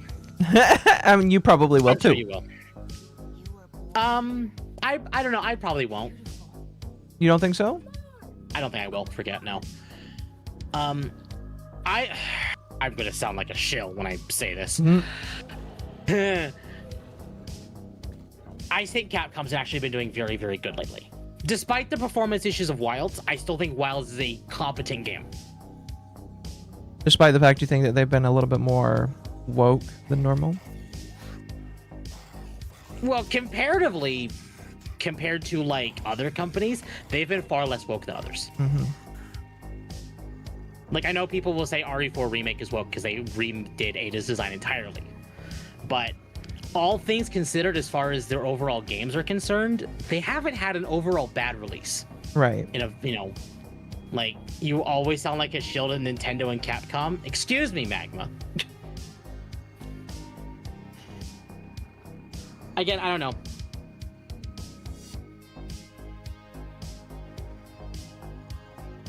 I hate sounding like a shill, but it's true. Is it true though? Is it true, chat? You're not wrong, Magma. I like Rise Break so much more than Wilds, and that's fine. But I still don't think Wilds is a inherently bad game. It maybe not be for everyone, but I don't think anyone will actually come out and tell you that Wilds is, shit. I think some of them will actively say they're disappointed in it or frustrated by it, but I don't think I've actually seen anyone actively say this game is bad. Mm-hmm. Filio Plup, thank you for the sub. So I don't know. We'll see. I've been happy with Capcom lately. That's good. Welcome, Band Dog. Temp is a shill, Lamau. They're not convinced, Temp. I know. Look, if Capcom actually wanted to give me money, I wouldn't say no. You would love more money. Yeah, exactly. I'm gonna use the restroom real quick now that you are actually back. Okay. Yeah. Oh goodness. Chat. I'm thinking about making a video, since we're right here, about Candace Owens. It depends. I think I'm gonna wait till after tomorrow night because she's supposed to have like a meeting with Erica Kirk tomorrow night. But she's doing some weird stuff.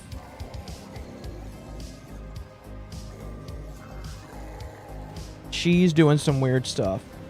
Not only is she doing some weird stuff, it's been very interesting. I'm gonna be real with you. Excuse me. I don't know if anybody here actually listens to her.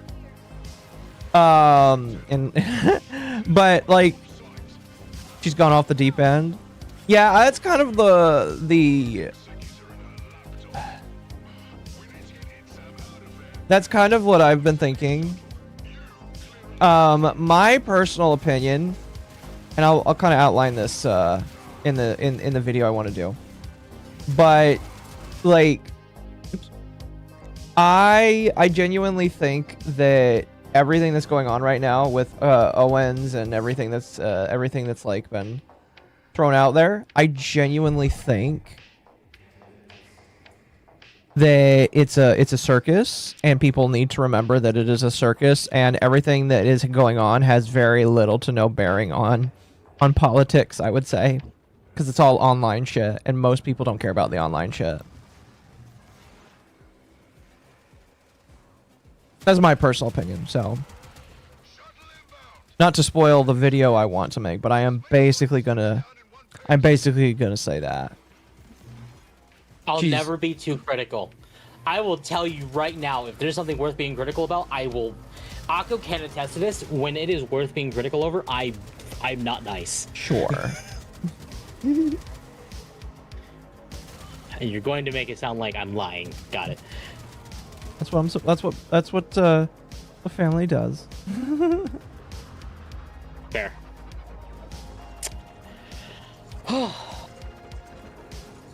She's meeting with the widow of the dead man she's ruining the legacy of. That can only go well. Yeah, I'm very interested to see how that goes.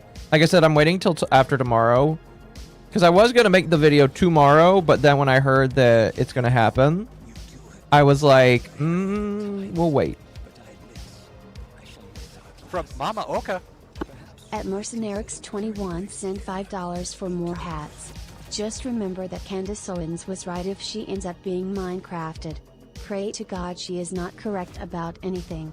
Yeah, if she is and does end up dead, if she does end up dead, that I guess that will be the proof. I guess I don't think that the government, or really whatever thing she thinks exists, is that stupid. But you never know. The Egyptian planes will get her, probably.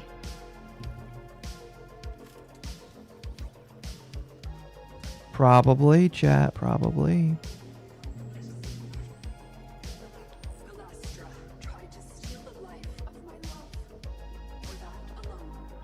Okay. Are you ready to continue or no? No, I am. Okay. So, do we blame Israel? I don't know. The Game Awards. Claire Obscure took the win. Yes. Claire Obscure is the game of the year for 2025. According to Jeff Keighley. So, Sandfall Interactive had this to say. What a night at the Game Awards. As our team celebrates this unforgettable evening, we want to raise our glasses and celebrate with you. Thank you to everyone who helped bring Claire Obscure Expedition 33 to life. Thank you to all our players for your passion, the love you shared with us, and your incredible creations. Thank you for changing our lives. I love how they all just like dressed as French people. I don't love it. I actually kind of hate it. Not gonna lie. Well, it was one of the outfits in the game. I approve of it. Right. I still think it's pretty dumb. Nepotism awards, Kojima. Oh yeah, did you see that? Did he just? During their, I saw that he like kind of walked out. So people are saying that during the acceptance speech for Claire Obscure, Kojima just got up and walked out. Did he really think he was gonna win with that game? I don't know. And there was actually a clip of that someone got of when they were announcing that Claire Obscure was the game of the year for 2025, and the camera apparently panned to Kojima, and you could see Kojima just scoff before clapping. He's kind of a sore loser. Again, I think he just expected to win. Let me see if I can find that. Hold on. It's really funny.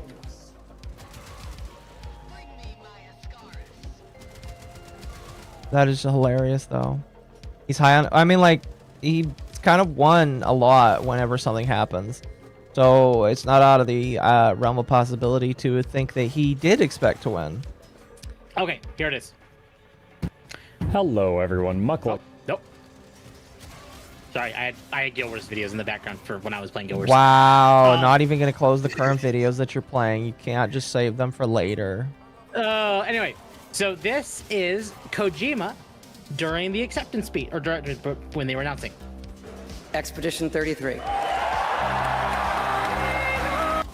Expedition 33.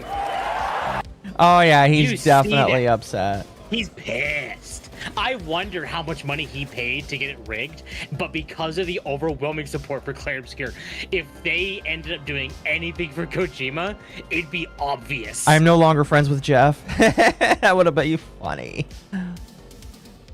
Like we know Jeff is a Kojima simp. But I think they probably knew if they had another situation. I'm not saying Baldur's Gate 3, but they probably knew this was another Baldur's Gate kind of year.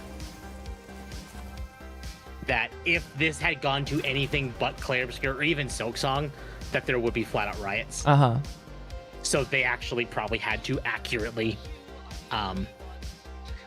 actually go through the proper votes. At Mercenaries 21, Thank you for discovered the- Mom has milkers thank you and for the gave $5. $5. Protea Kojima is Prime, are not you just kidding, the sole game? User. The man is also a hack and can't write his way out of a Why wet paper Protea? bag and deserves every bit of criticism. Protea's like one of he my gets. least favorite ones to fight. And you are correct, Mercenary, yes. Listen, at least he put Pecora in his game, so that's why everybody should love it. But just seeing that scoff, like you could tell he's pissed. And I love it. Do you think he Cope and expected it? seethe. Do you think he just was like, it was promised to me 3,000 years ago? Yeah.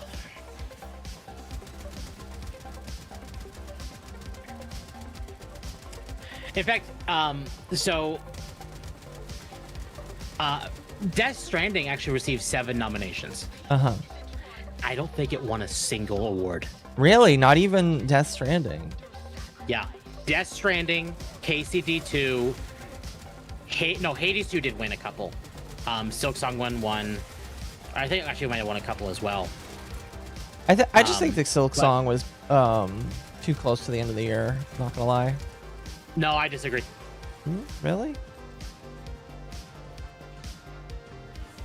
It came out in September, which is still, probably the tail end of mid 2025.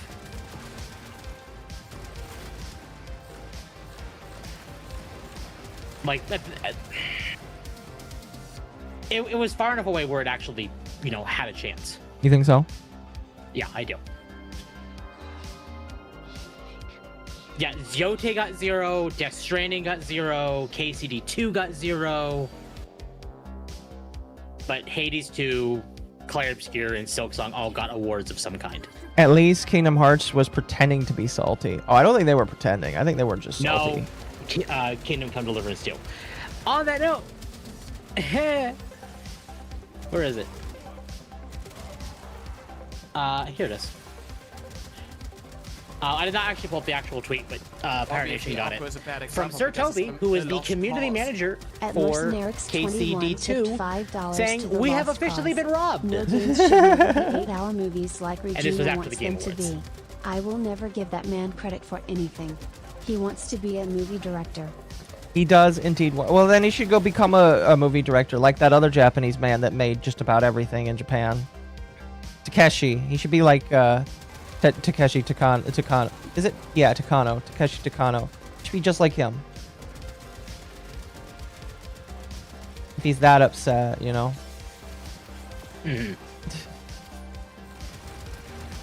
Okay, this version of Protea Prime that's been commandeered, I like this version. How come I can't have a version that always has her lasers out? That's kind of cool. Death Stranding 2 is a good game, but not better than E33. Yeah, no. I'm gonna say now, have a good night, Magma. Good night, Magma. Player's Voice Award caused a lot of messes on Twitter. It did, because Player's Voice ended up being Wuthering Waves. In fact, I don't have any articles up for that, but I've been seeing a lot of outcry basically demanding the Game Awards not even nominate any gotchas for anything going forward. Why? Because apparently gotchas are slop and take away from the actual games that deserve these things. Yeah, but aren't they in their own category? Well, no, Wuthering Waves is in Player's Choice. Okay. Or Player's Voice. But that's the thing. No, I like, can kind of understand that then, because players' choices should really celebrate good games and not gotcha slop. Well, gotcha games can be good. Wuthering Waves is actually very good. I don't care. Don't put gotcha games in player's choice. Who won I player's think the problem choice? is Genshin. Genshin needs to stop being nominated. Why is Genshin nominated again and again and again? That's that game is like on its... That game was brand new when COVID started. It's 5 years old, all right? And what the fuck? They need to stop putting Genshin into things. Like, They do. legitimately. Like, who fucking Star Rail, cares? ZZZ, that's fine. But... And also, yeah, no, chat, Magna's right. Someone actually pointed out these gacha games also tend to bribe their players. They do, yes. Which technically is against the rules. But they still bribe anyway. As a gacha slop enjoyer, cope. Gacha players get in-game currency if they win an award. Yeah, they do. Which sucks. They should not do that. Like, okay, let me rephrase that. They can do that if they want to, but they shouldn't tell people they're going to do it. Everybody should will respect it, though. Yeah. Like, if they want to do it, fine, but...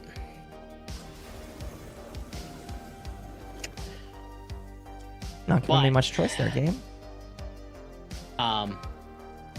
Even Stellar Blade, or, Chipped Up even said, congratulations to Claire Obscure. By putting Eve in Mael's outfit.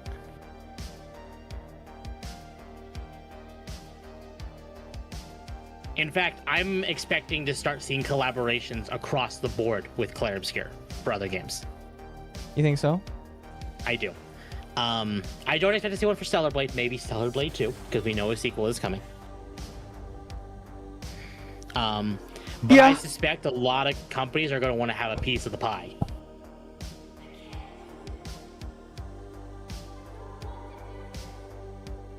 Bribes for voting and bribes for winning? Yep.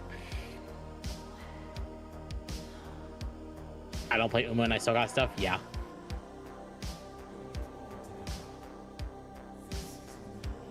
Pretty much, which... I don't like bribery when it comes to this.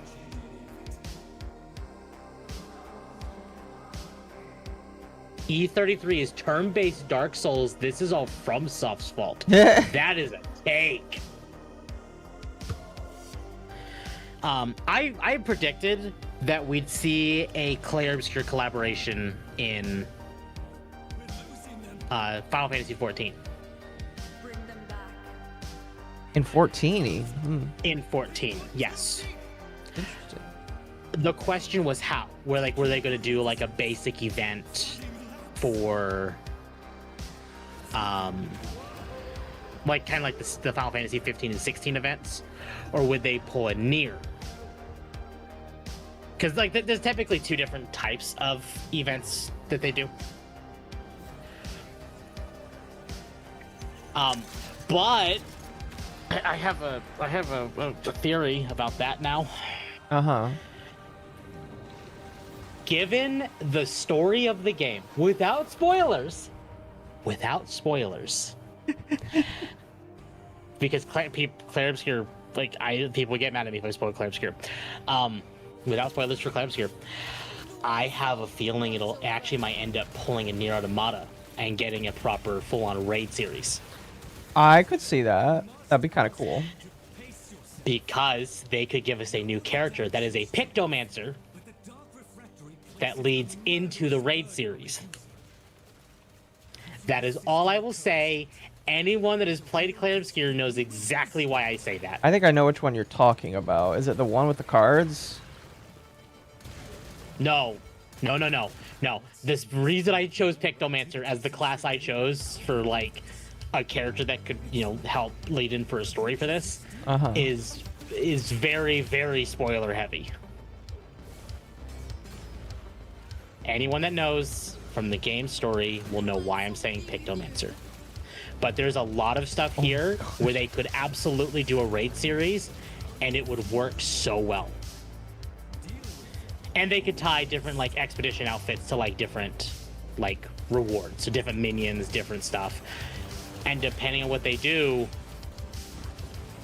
like this could be how they bring Ben Starr in if they want to do voice acting. Because I predict that Ben would join 14 eventually anyway.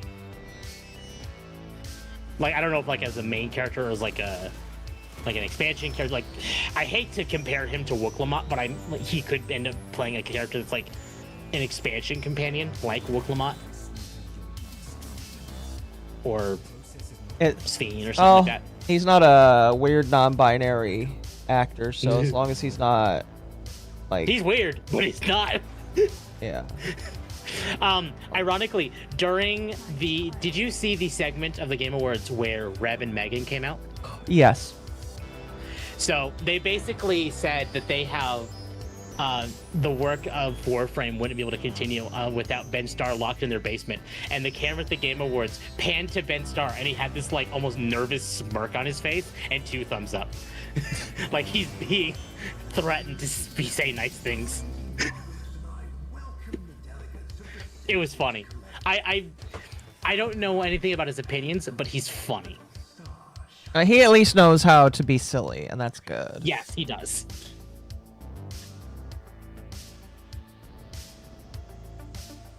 Oh, goodness, excuse me. Been like Final Fantasy in 20 years. I'm offended at the thought of E33 becoming more like it. No, I'm not. Okay. Final Fantasy 14 is a very different beast from other Final Fantasies. 14 players love E33. I've actively seen Yoshi P mention Clair Obscur. So Clair Obscur is definitely on the mind of at least the 14 dev team. Which is why I'm saying I do kind of expect some kind of collaboration. I think the Alliance Raid series is probably more on the higher end of what we could expect. I think the lower end is like cash shop, like outfits. Is he gonna be FaZe Connect's first Mayor's Male talent? I could totally see him like a one-time thing doing that, and that'd be really funny. Yeah.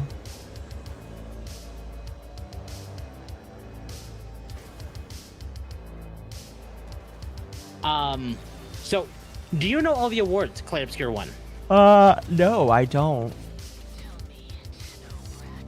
So, Clair Obscur won 9 awards at the Game Awards. The That's most a lot. for any game ever. So they're not released by Sony, are they? No. Okay, then Sony didn't pay them pay enough money. Holy cow. No.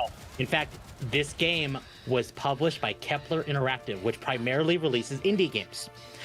Apparently in Japan, this game was actually published by Atlas, which means they were published by Sega. Interesting. But that was Japan. But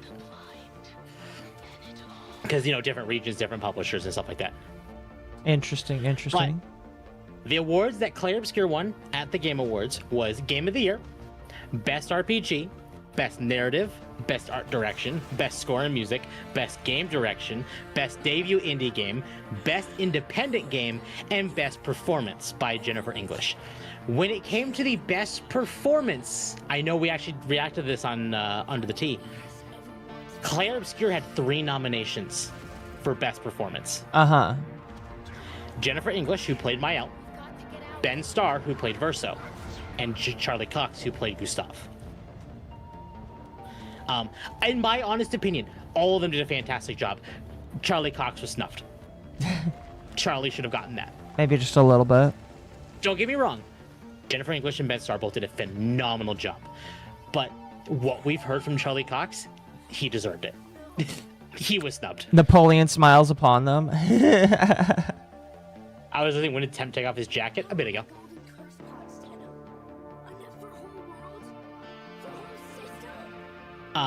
The reason I do say Charlie Cox should have actually won Best Performance is he actively came out in an interview and said he did one session and it was 5 hours long. I know you've played some Clair Obscur and you've heard his voice as Gustav. He did fantastic for just a 5-hour session in the booth. Is it really only 5 hours? It was only 5 hours, Wow. according to him. That's crazy. Yeah.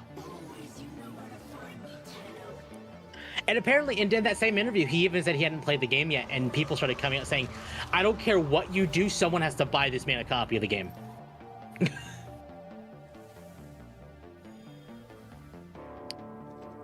Temp like Cox confirmed.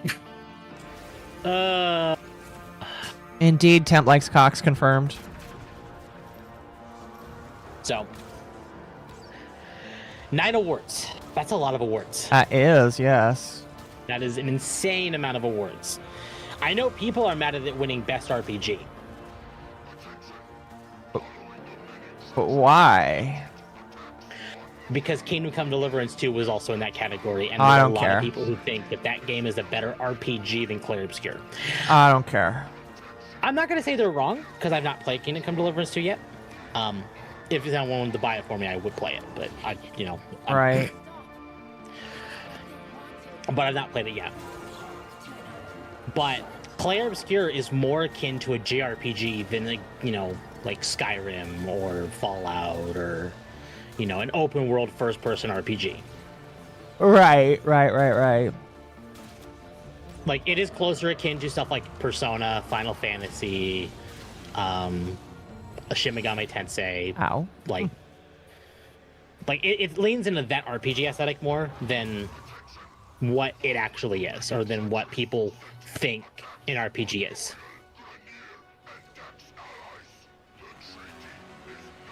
Kingdom Come Deliverance 2 is really good. That or E33 deserved it. Exactly.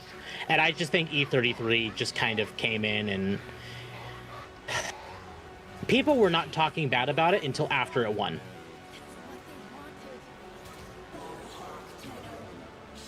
In fact, even Kabrutus came out and basically said he hopes.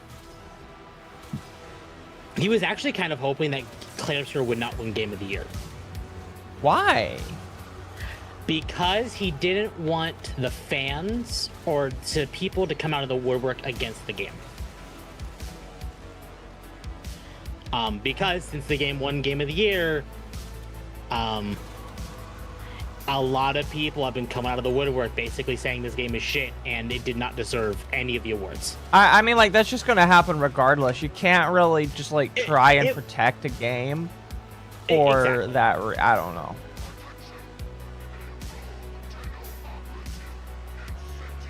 A opinion disregard. I mean, I don't like Kabrutus either, but I understand his point of view. It's what we said when Genshin was having problems. Right, when Honkai Impact 3 was having problems, and it was around when Genshin was having problems. The Genshin people went to Honkai Impact 3 and started infesting its player base. And I understand the problems. Like, you want to gatekeep. If it wins Game of the Year, you're kind of start losing the gatekeeping aspect. Yes. Because now it's one Game of the Year, it is on a pedestal. I mean, it was already on a pedestal, but you understand what I mean here.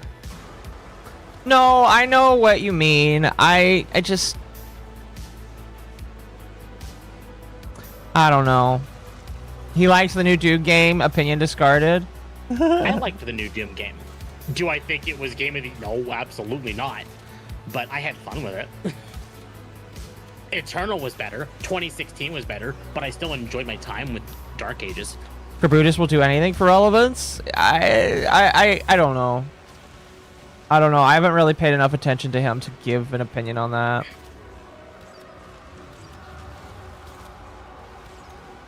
This boss is weird.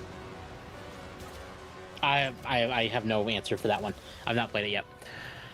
It's weird, that's all it is. But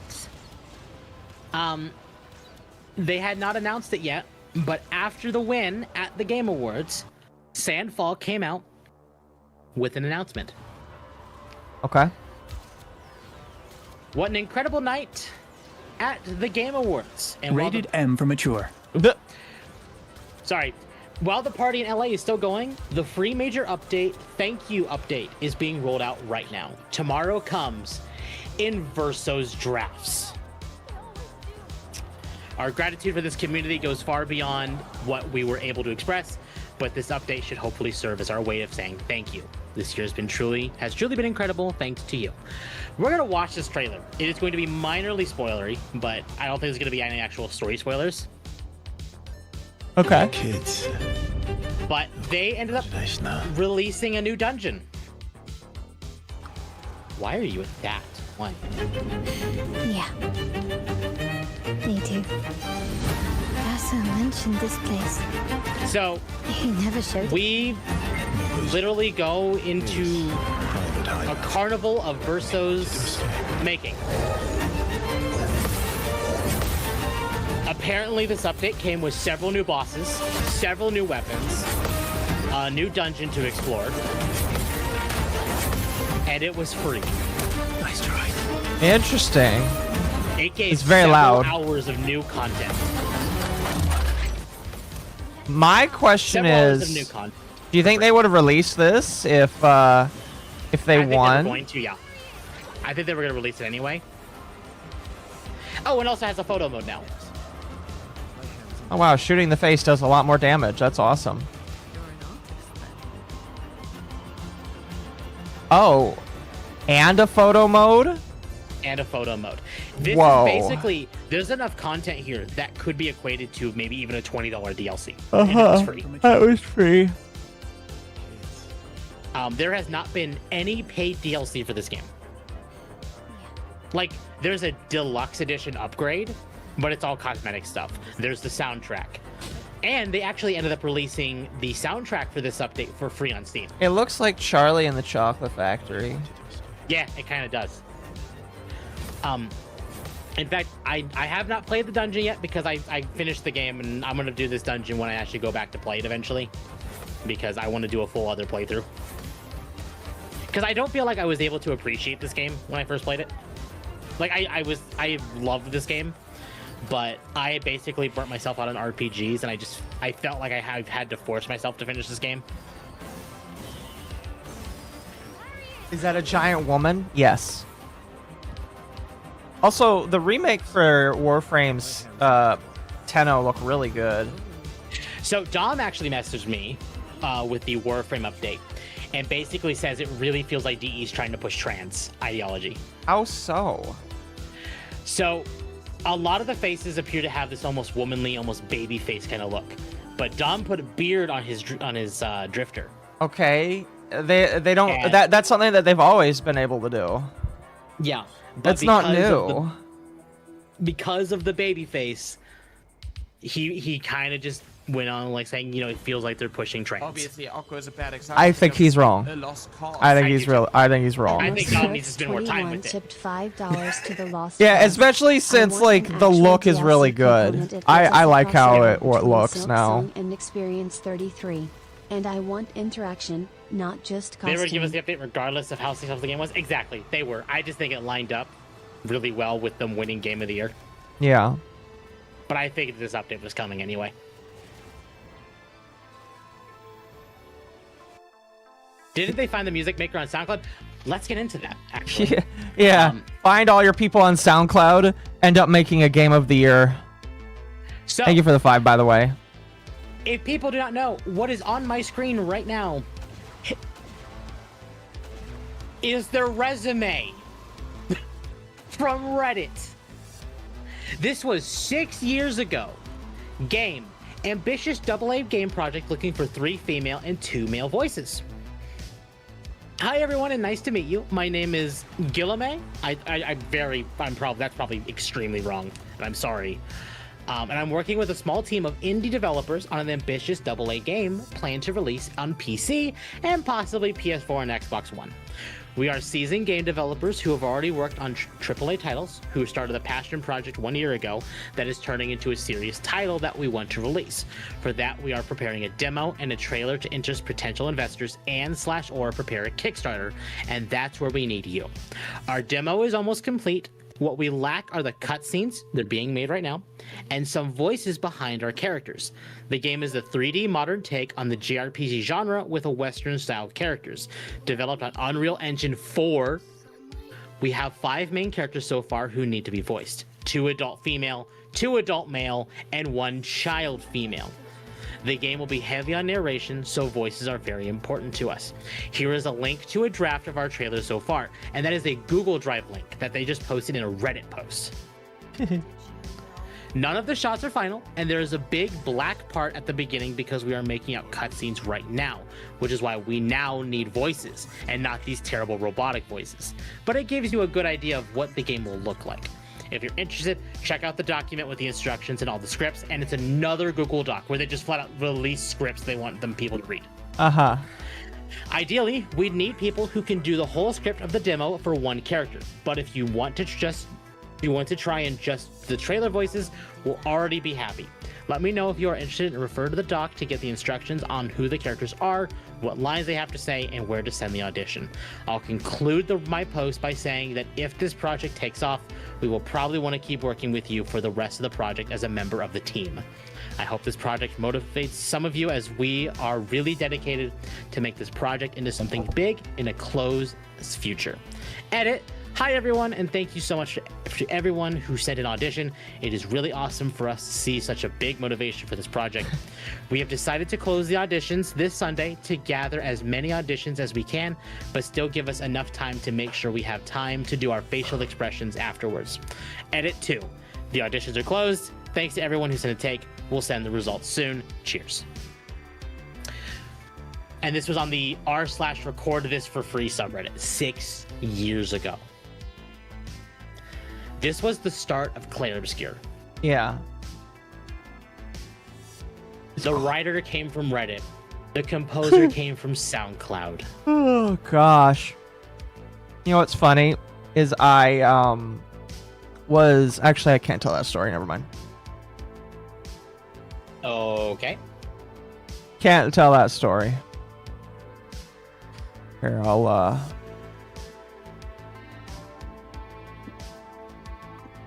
Okay, that is that same one. Okay, I did double post that one then.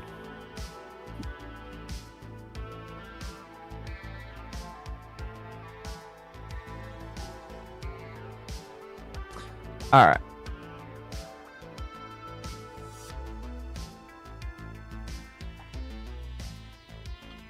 What the fuck am I doing in this story now?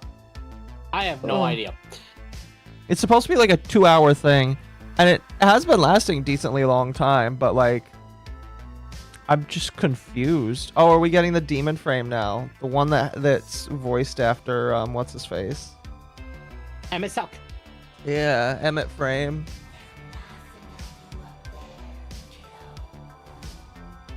Sometimes good things can come from Reddit. Exactly. Good things can come from Reddit. Not always, but they can.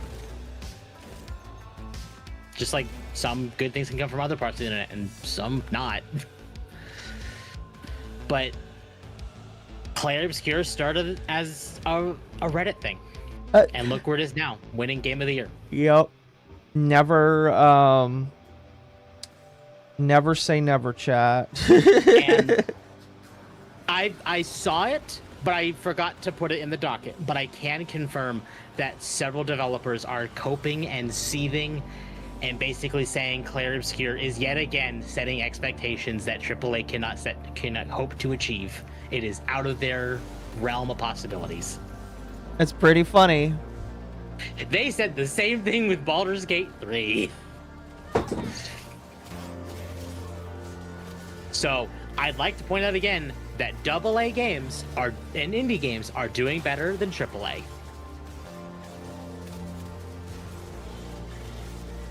Oh. I mean, like... No, go ahead. I was just saying Akko seems eepy. I'm fine. I'm fine. What I was thinking is, it's definitely going to force some of these people to think again more than they have been, I guess you could say. Yeah, it will. In fact, I would even go so far as to say the biggest problem with Clair Obscure is that it's on Unreal 5. Wait, it is? Yes. Oh. And it's still very optimized for Unreal 5. That's kind of crazy, not gonna lie. I'm thinking when I finally do sit down to play it again, I'm going to make it a stream project. Because I want to be able to sit down and do as much content as I missed as last time and play with other new things. Interesting.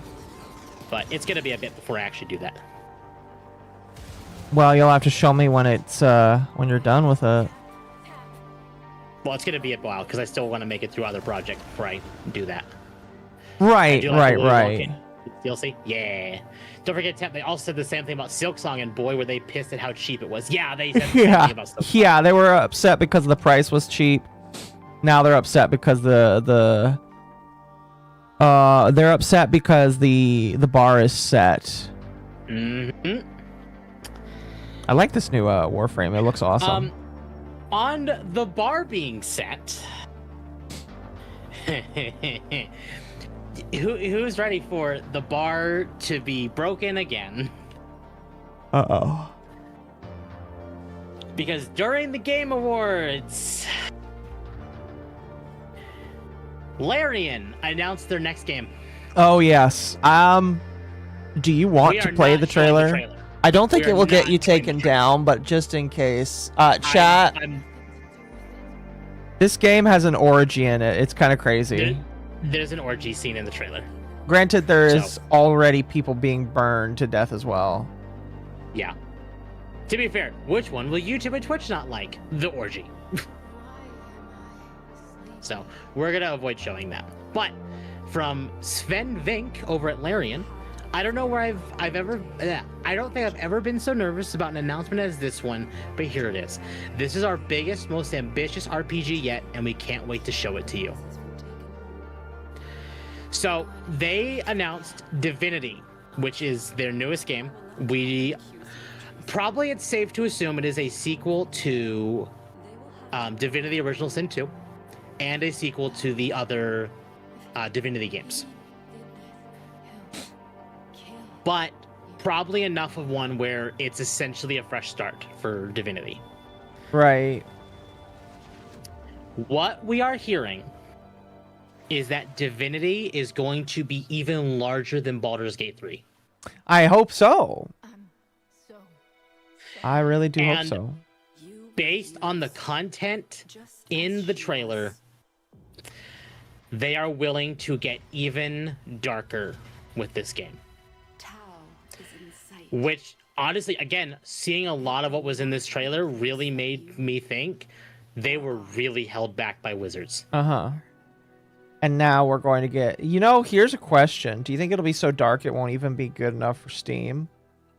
No, I'm sure it'll be fine for that. I'm sure that they will make... Because, again, if it works, it basically just their own take on, like... That's the wrong way to say it. That's it. Their own game. Wow. Divinity will be 4 times the size of Baldur's Gate 3, 16 times the detail. I think they're going to take a lot of what they learned from BG3 and apply it to this. Oh, interesting. In fact, I've even seen some people say that they still prefer Divinity Original Sin 2 over BG3 because the build variety in DOS 2 seems to be much bigger, especially for people who enjoy build crafting. Uh-huh. Because with Baldur's Gate 3, they had to rely on like official D&D stuff, whereas with Divinity, this is all just straight Larian. Like there's the only creative differences they might have is maybe people internally, not a big company that owns the IP. Right. This is Larian's IP. It's their baby. It's their baby, yeah. So, now I did see someone say that I don't expect this till 2030. I expect to see this sooner. I don't expect to see 1.0 until 2030. but I do think this game will come out much sooner than some people might anticipate into early access. Well, yeah, they do throw this stuff into early access pretty quickly, it seems. Thank you for the 10. Give it one moment. The landlords have been tipped $10 by Atnwar7774, a Hassan disrespecter. The new Sacred trailer reminds me of walking into the first town in Pillars of Eternity and seeing the tree full of corpses and just going, yep, it's a CRPG. Yeah. Oh, goodness. You're right. Thank you for the 10. I appreciate it. So Larian has actually come out before they announced this. By the way, I want to clarify that they actually believe that the early access period for BG3 helped shape BG3 into what it actually is, and that's why I do fully expect them to do early access for this game as well. Oh, goodness. Because they believe that the player response from the early access period is what truly made BG3 better, because they were able to work with player feedback in early development. Right. So that's what I do expect them to do again. And I promise you, even in early access, I will be buying this game because Larian has proved they have earned our trust. No, I would agree with that. Like you, I mourn for the peace that might have been. I would agree with that. I think We look backward, only to learn where I think I'm just interested to see how Truthbloom possessed a power. I'm interested. If that makes sense. Yeah, I'm interested too. Larian did something really funny as well. Okay. So you saw the leaks, right? Of that this was actually Divinity, the statue thing in, I think it was Nevada. What leaks? So hold on, I need to change the battery in my headset, and then I will continue that. Okay. As the Oracle attempted to destroy all copies. Come on. With caution Thank you. if you use him at all.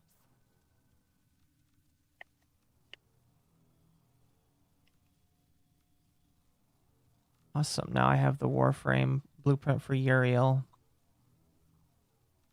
Cool. Anyway,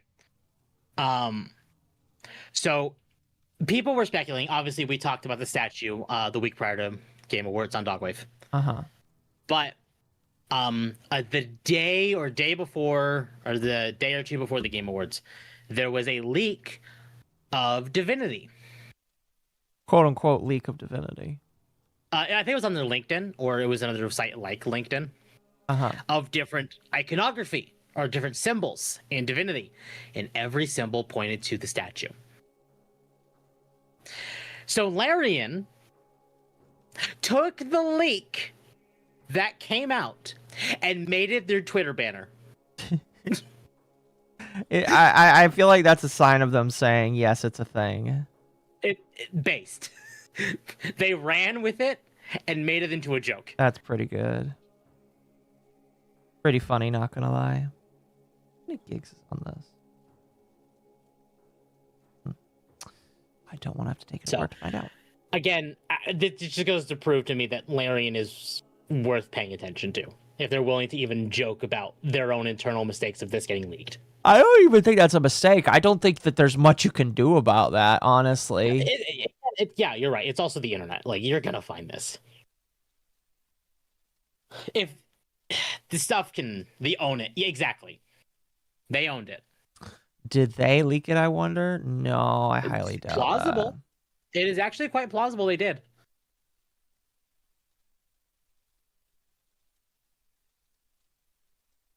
Fair, I guess. I don't know. Where is it?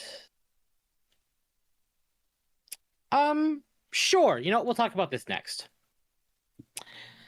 Neon Genesis Evangelion Japanese voice actress to make VTuber debut with brand new avatar.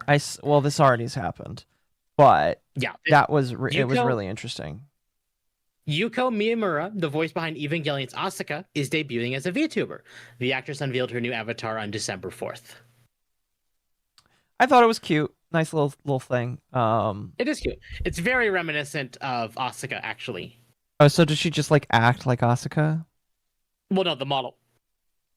Just it looks kind of like it takes aspects from Asuka. Like the hair. Okay. Well, because if you look at Asuka, No, I okay. It's the twin tails things. it's the twin, yeah. If that's it.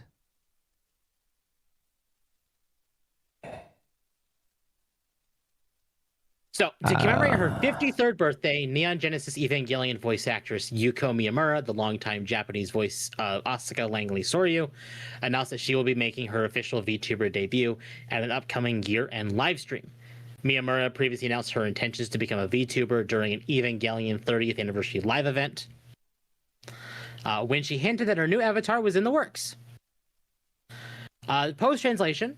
Thank you. Thank you for celebrating with me. No matter how old I get, being celebrated is always a joy, and I'm truly grateful that I'm 53. My nightly live streams might be a sight for sore eyes with my tired, puffy eyes and wrinkled skin. My apologies for the poor appearance. Finally, that V avatar I announced at the 30th anniversary live event is complete. The design is by Yun Koga, is utterly adorable. The V avatar for Yuko Miyamura will be implemented in a year-end live stream. Stay tuned. Though her character has yet to debut, Miyamura has previously unofficially streamed as the VTuber Blaster Renko from 2020 to 2022.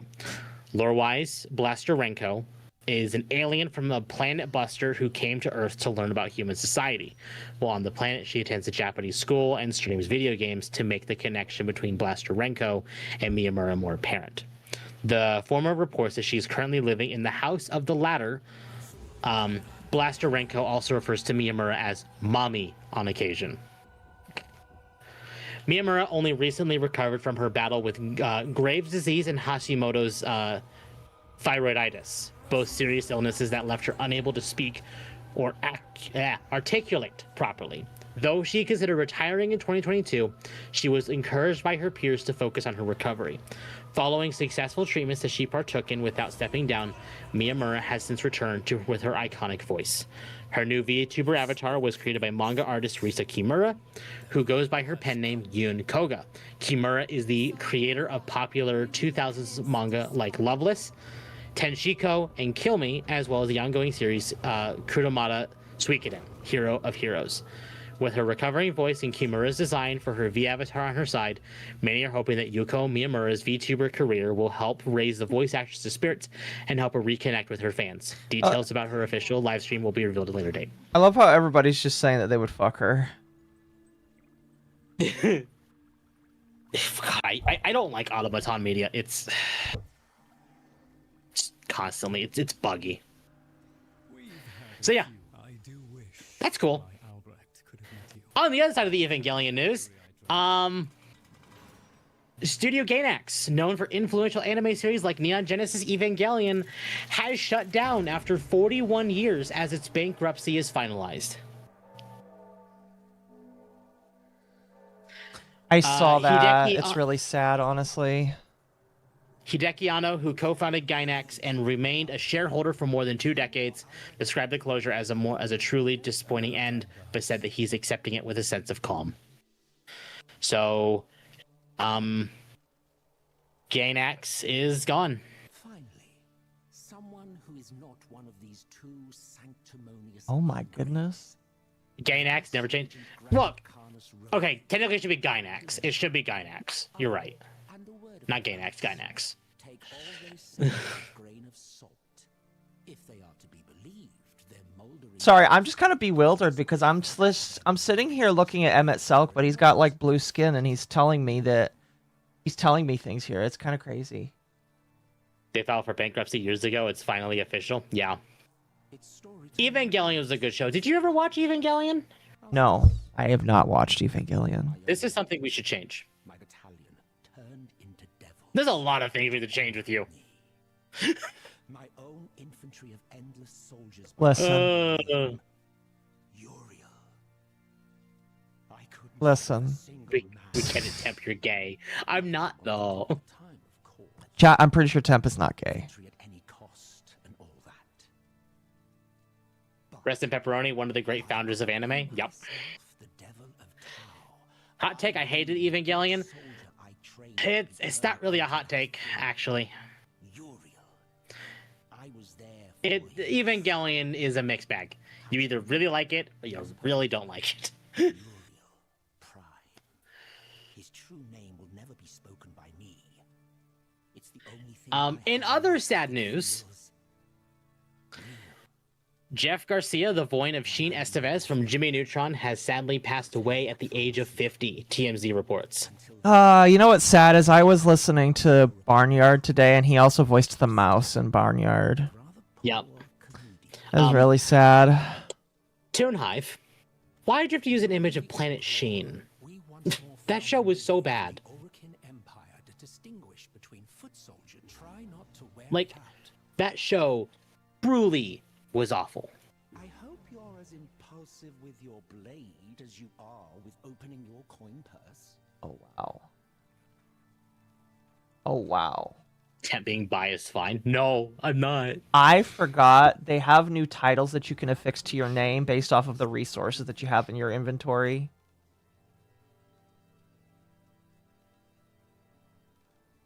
Fun. Like, there's one for how much money you have, and Kuva.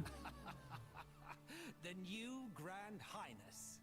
This is kind of cool. Sorry. Especially Fairly Odd Parents and Jimmy Neutron were terrible shows. I grew up with Jimmy Neutron. I love Jimmy that show. Neutron was a good show. I don't know what you're talking about, chat. I loved it. But that's me. But to be fair, I think it is pretty much almost it's almost unanimous that Jimmy Neutron is just a really good show. But Fairly Odd Parents definitely fell off. I'm glad Jimmy Neutron ended when it did. Fell off because they just tried to continue it, and when there was no reason to continue. Oh wow, there's one for Steel Essence. Interesting. Oh right, there's one for Haro. Yes, you can like spend 250 Haro chassis blueprints now, specifically to just prove that you've got a bunch of Haro chassis. I sadly am missing 40 of them because I sold all of mine a long time ago. Yeah, I'm gonna need to rebuild my Haro chassis stock. Because I was selling mine for money when I needed it. Yeah. Oh! We need to talk about this. We need to talk about this now. Okay. Sorry. Please tell me you heard about this. It's Call of Duty, so the answer is probably no. Okay. A message from the Call of Duty team.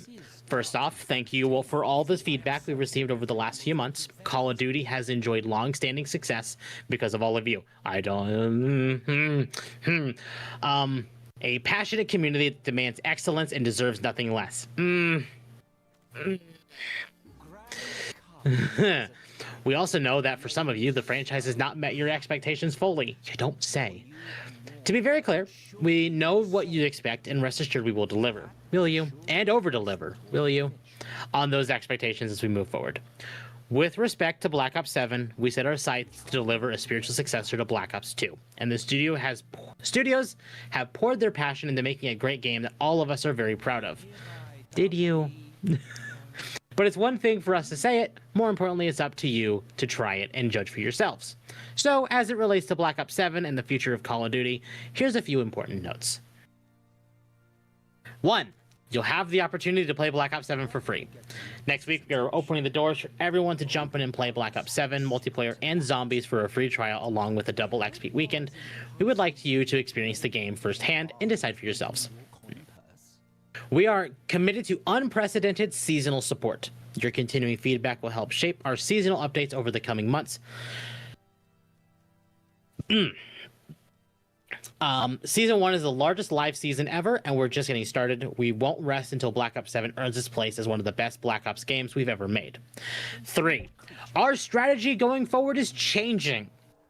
We will no longer be doing back-to-back releases of Modern Warfare or Black Ops games. The reasons are many, but the main one is to ensure we provide an absolutely unique experience each and every year.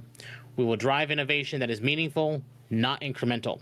While we aren't sharing those plans today, we look forward to doing so when the time is right. To be clear, the future of Call of Duty is very strong, and we believe our best days are ahead of us, given the depth and talent of our development teams. We have been building the next era of Call of Duty, and it will deliver precisely on what you want, along with some surprises that push the franchise and the genre forward. We look forward to welcoming you in, listening to you, and moving forward together. It's this. This is what I wanted to talk about. The whole we will no longer do back-to-back releases of Modern Warfare and Black Ops games. Oh well, I'm sure people are so devastated. I'm sure. Now, to be fair, they did say Modern Warfare or Black Ops games, so expect like Ghost 2 or Ghost 3 or whatever next year. Yeah.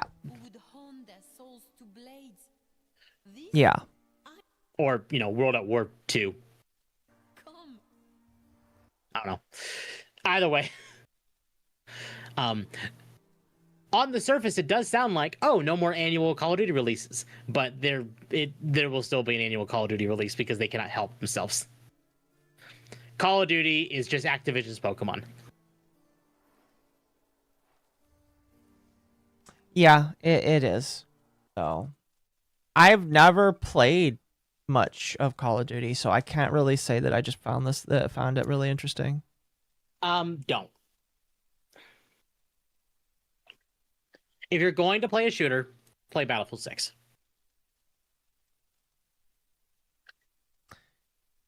I think I'll just stick with Fortnite. My model needs to stop freezing. Why does it keep freezing? I don't know.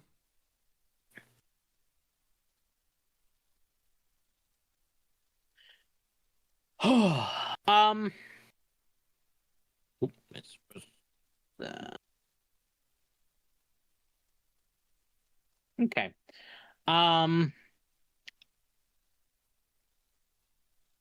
So this is something interesting that came out, and I wanted to talk about it. This is from Ayaka Mods. This was on December 8th. Just now, Honeybee as Ada Wong has been removed from Nexus Mods for reason he was harassed by people with comments on the overview mod page because a YouTube video was embedded in the description without explanation or reason.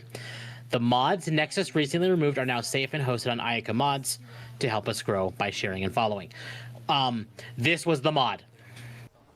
It is just putting Ada Wong in a Honeybee outfit from Final Fantasy VII Remake. And it was leading to harassment? Removed. Apparently, people were harassing the creator of this mod on the YouTube video that he posted with this. And I think Nexus Mods actually removed this as well because of inappropriate content. Okay. So, if you want this mod, it is on Ayaka Mods now. Take a shot whenever Temp removes the coat. Sorry, chat. The music died there for a moment. I actually made sure to grab an image of this just in case Ayaka Mods removed this, but they didn't. Which is good. Speaking of which, why would it be removed? Like, what would happen to it? On Ayaka or in general? Just in general, you're saying that it would get removed. Are you saying that it would be DMCA struck? No, it was removed on Nexus Mods. So I wasn't sure if Ayaka was also going to remove for like some other reason. Right. Never mind. Don't mind me. Being a little snarky, honestly.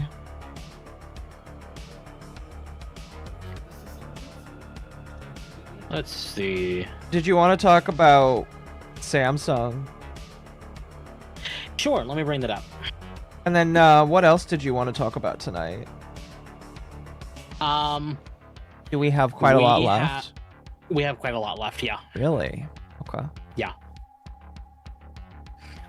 Some things I added to the document are not going to, or not doc, but like the docket will not be read because it has now been false. Like what? Or maybe not false, but I'm still curious. The Rocket thing for Valve, and then the KOTOR remake thing in there, which we now confirm is Fate of the Republic. Okay. And Cyberpunk 2077 is 5 years old now. Okay. So that's the thing. Happy 5 years to Cyberpunk. Yes. Ironically, people have been jumping into the Here, let's talk about that first, because it's a very quick thing. People have actually been getting kind of uppity about Cyberpunk lately, ever since this, like, the 5 years thing was posted, because CD Projekt Red has been pushing female V as the primary V. And basically people are getting upsetty spaghetti about the whole female V in general just existing.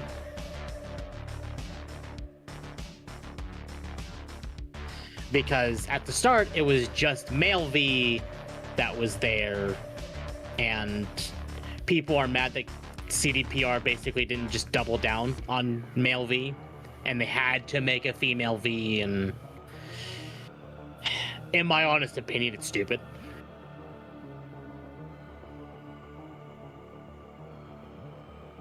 Like, it is an RPG. It is if you want to look at KCD2 as a good example of that, like, it is that kind of RPG.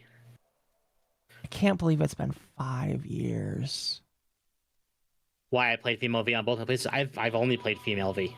Male V is just better. I mean, but that's the thing, is like, people should just be allowed to, like, make that decision for themselves. Like, if you're trying to tell a story with a very specific character, fine, but the gender of V doesn't change the overall narrative.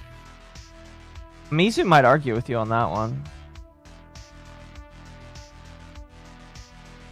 Well, no, like, you're still gonna get V's head stuffed full of Johnny Silverhand. You still have to raid Arasaka to get the... Oh, no. What I mean is, some people have very good reason to believe that there was not supposed to be a choice on gender, and you were just supposed to be a male. Oh, yeah. No, I've seen that discussion come up recently, too. In fact, some people even believe that female V was a last-minute decision. Yes, that is what a lot of people believe. Because ironically, I think people have actually pointed out that I don't think female V has a straight relationship that you can do. I think so. But male V does. Like, so there's not like a male... She does? Okay. Because I know people only talk about... I want to say Lucy, but Lucy's in the Edgerunners anime. Also, ironically, female V is a better voice actor than male V. Agreed. I completely agree. Female V gets the cop. Okay, that's who I was thinking. Like, if there was one, it's going to be him. All right.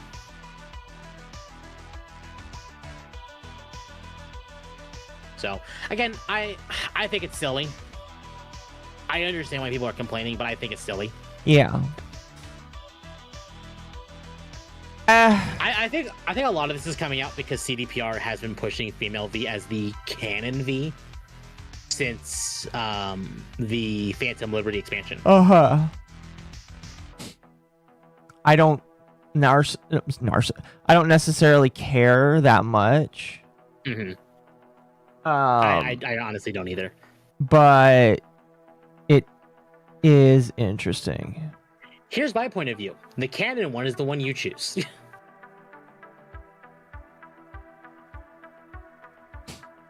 Because in the end, it technically doesn't matter. Yeah. Because the outcome ultimately ends up being the same, no matter what ending you choose. That's fair.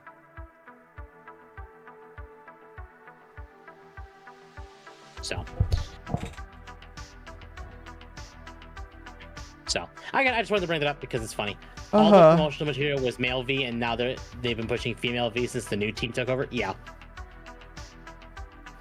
Temp says something good for once. You get it time away from the shot caller. Excuse me. I've said a lot of good things.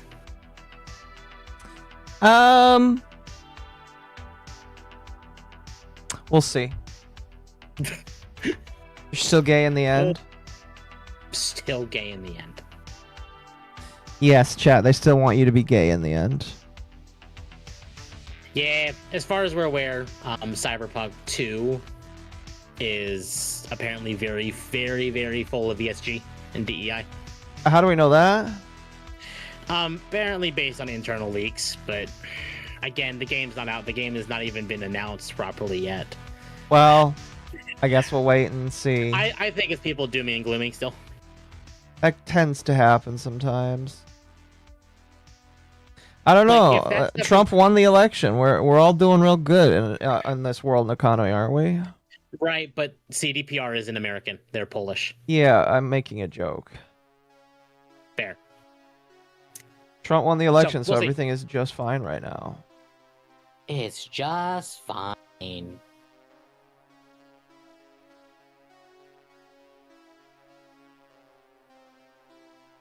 They put the woke away for a week. Imagine. I'm gonna wait for it to go on sale. I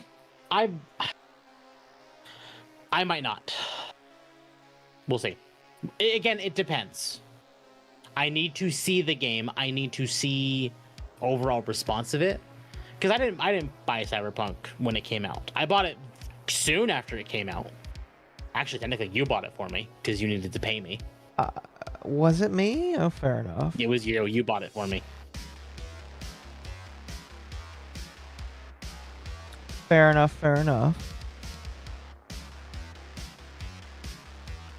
Akko starting to sound tired? Yeah, Akko is starting to sound tired. I'm not starting to sound tired. What are you talking about?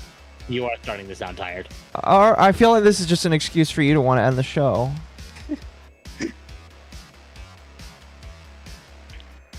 Let's see. Oh, here. The actress who plays Hinako in Silent Hill F feared that she'd need an apology press conference after streaming the game, but was instead overwhelmed by the positive response. So many people accepted me positively. I feel saved by the world. I want to shout arigato. Why does she need to apologize? I don't know. Okay. This was one of those like, but why? Like, just I don't know. Fenvy was the one in the big E3 hype video. Yeah. All right. So Samsung. Samsung. Yes. So I want to make sure people understand. This is not NVMe drives, allegedly. This is just SSDs. Huh?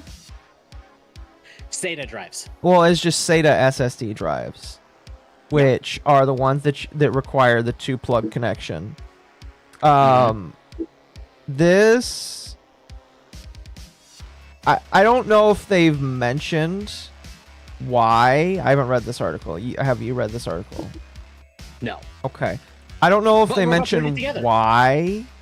Like, if it has to do with AI. I imagine it probably does, because there's been a lot of technology recently, and I've started to feel this myself, even in the back end, looking for stuff for my own, like, things I want to do.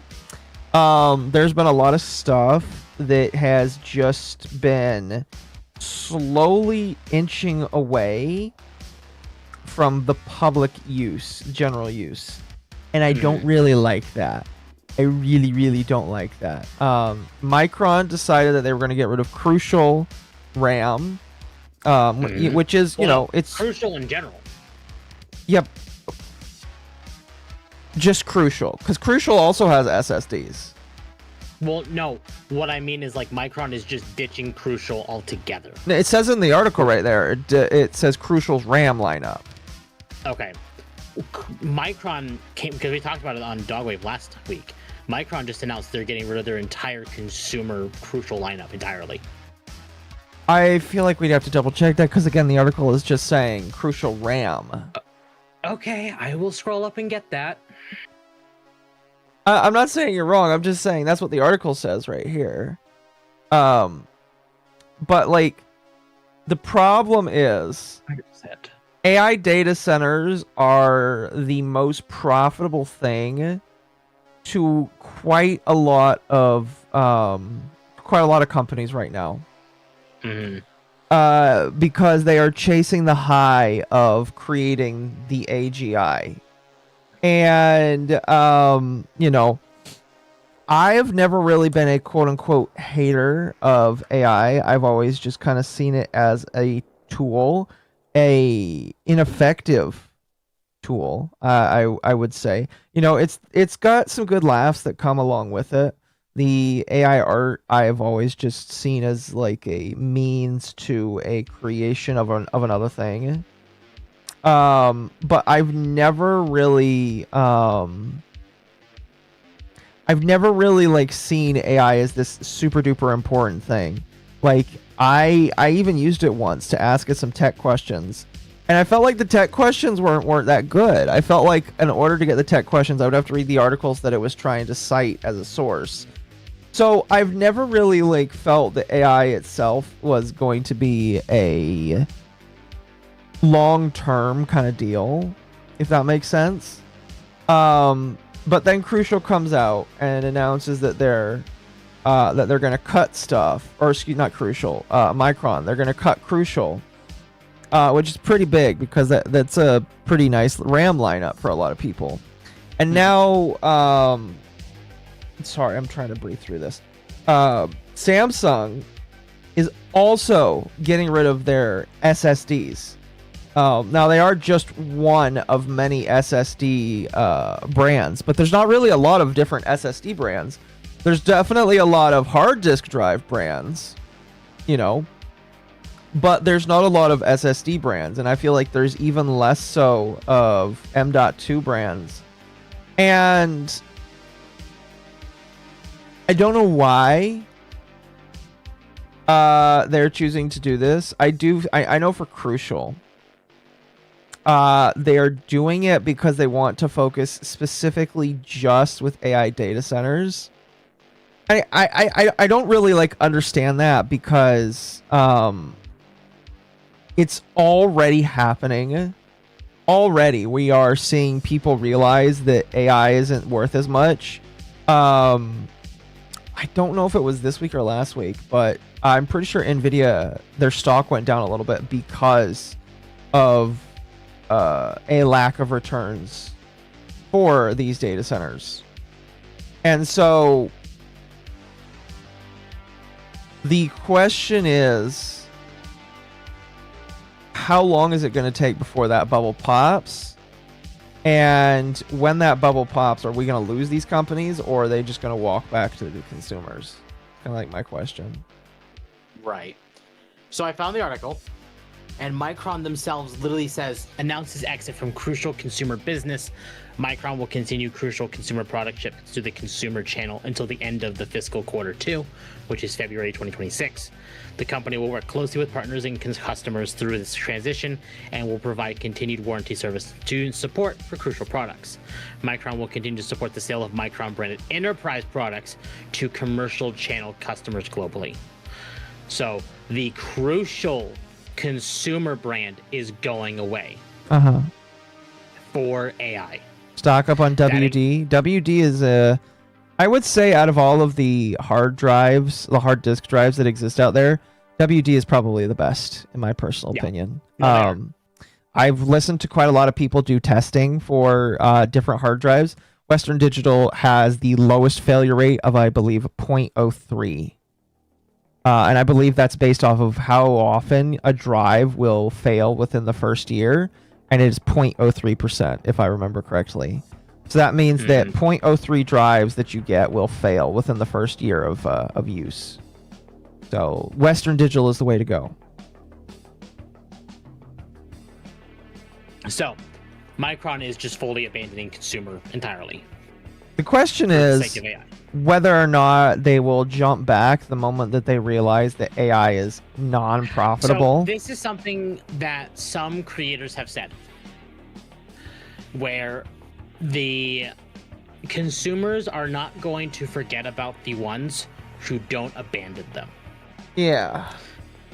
So like Nvidia is going the way of fully AI, basically not wanting to go for just normal consumers. Micron is doing the same, and we're probably about to see a lot more do that too. So even if they do decide to pull out and go like, oh, but we need to come back to this, that trust is gone.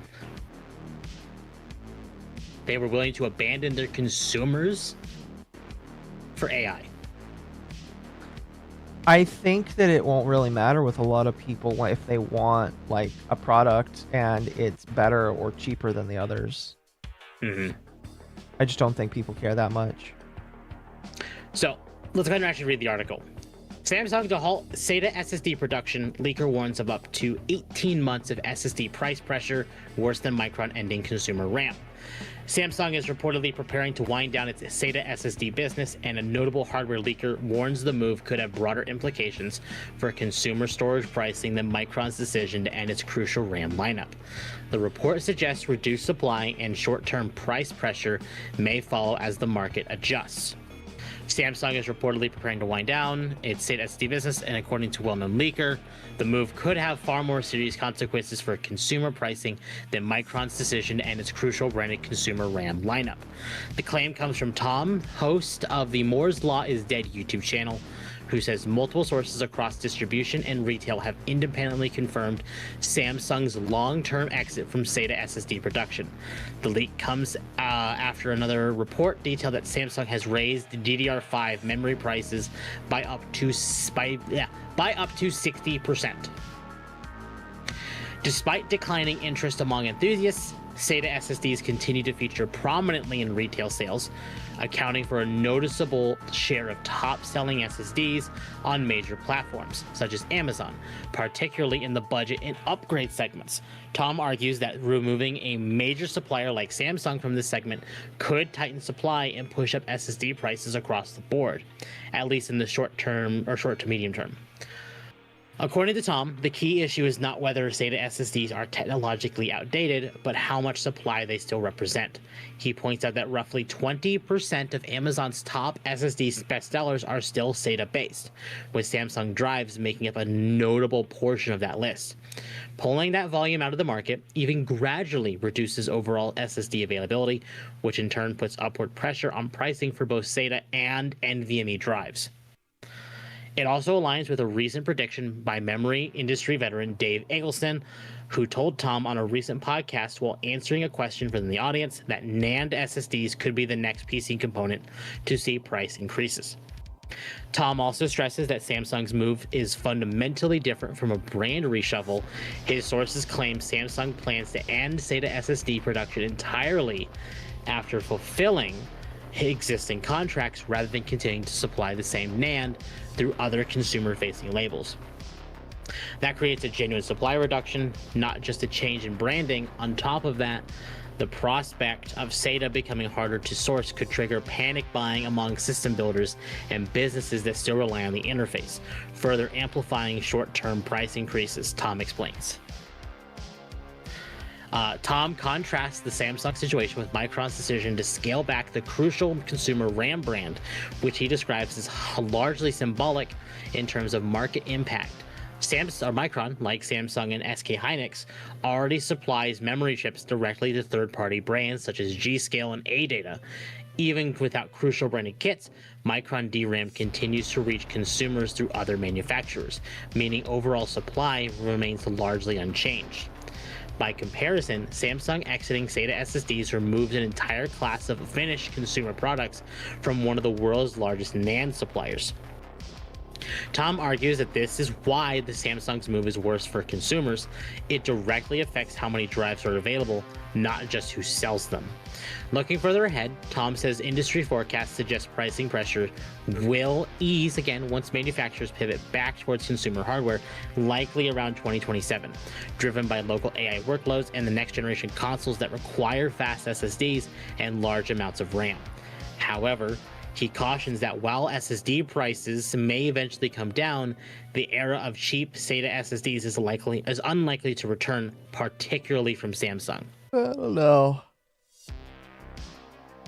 I mean, like, I do like his prediction that they will go down in 18 months, and that's about projected when the AI bubble is going to slow down.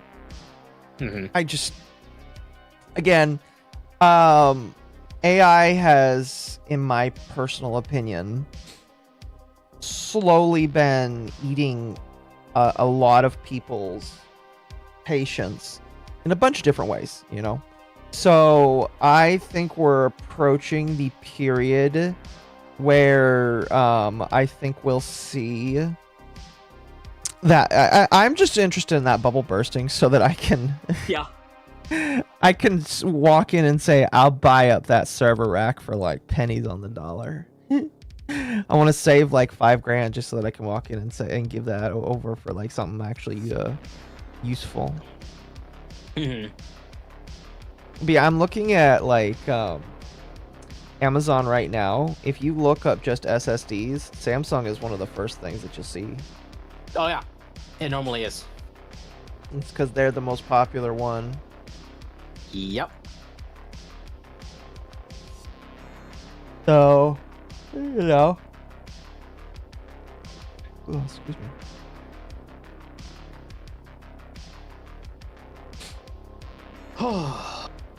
Operating costs is supported for it either because it's not actually turning a profit in any capacity, hence why it's being subsidized by taxpayers now. It's been on life support for a while now.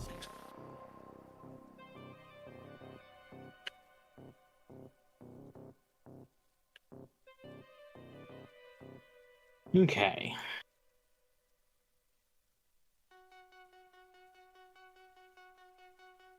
Let's see. Oh, interesting. That conversation between Candace and Erica is going to be one-on-one, and it's going to be private.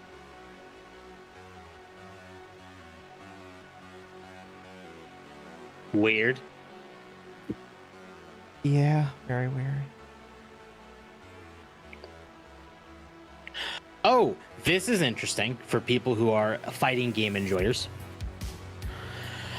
After being deemed worthless by Netflix, then missing out on Evo in the same week, NetherRealm Studios has now filed for bankruptcy. Worthless? That's brutal. To be fair, you saw what Netflix was saying, right? No, what were they saying? Netflix actively came out and said in their decision to buy Warner Brothers, they flat out said they have deemed Warner Brothers games to be worthless. Wow. They actively said their gaming division is worthless and not worth the buying costs. Oh boy. That is brutal. So, because of that, NetherRealm has basically just said, "Oh, we're out."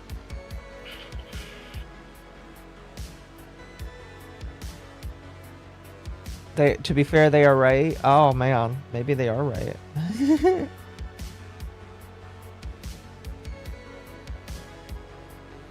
Oh goodness, sorry. Oh, are you tired now? I'm not tired actually. Maybe we but should be done. If you're yawning, maybe we should be done.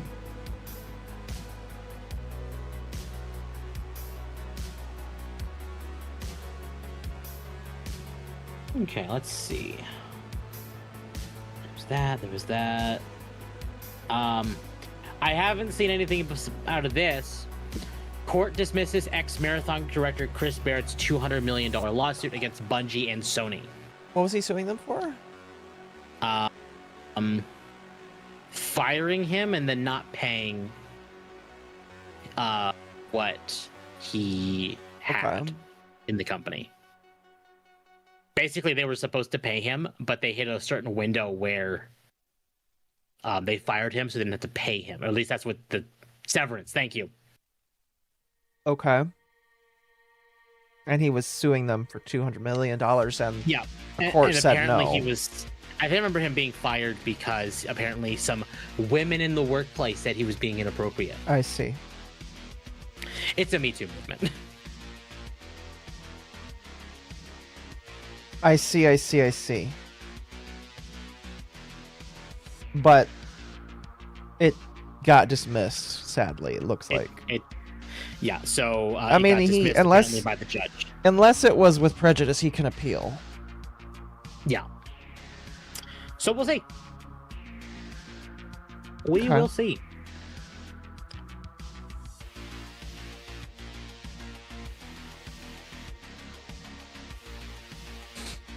Fair. So apparently So you've heard of Brown Dust 2, right? Yes, it's a Gooner game. Some of those skins definitely kind of freak me out. Okay. So, Brown Dust 2 was scheduled to come to Steam. Okay. So this is what came out from the Brown Dust 2 JP account. Notice regarding the postponement of the Steam version release. First and foremost, we would like to express our heartfelt gratitude to everyone who has been looking forward to the release of the Steam version. We have been preparing for a long time with the goal of launching on the Steam platform, but during the process of aligning with the platform's policies, we identified issues in the current version that are difficult to resolve. As a result, after careful internal discussions, we have regretfully decided to forego providing services on Steam. We deeply apologize to everyone who placed their expectations in us for this outcome. We explored various solutions for the release, but we determined that adjustments at this point in time would be difficult while maintaining the level or the direction and level of completion that the game aims to pursue, leading to this decision. As a token of our appreciation and for those who supported and awaited the Steam version release, all rewards for winners of Steam-related community events conducted to date, as well as rewards for achieving wishlist registrations, will be distributed following the update on December 16th. Moving forward, we will continue to explore alternative platforms that can provide a more comfortable PC environment, and we will promptly inform you as soon as details are finalized. We apologize once again for not meeting the expectations of our users, and we will do our utmost to provide a more stable and satisfying service.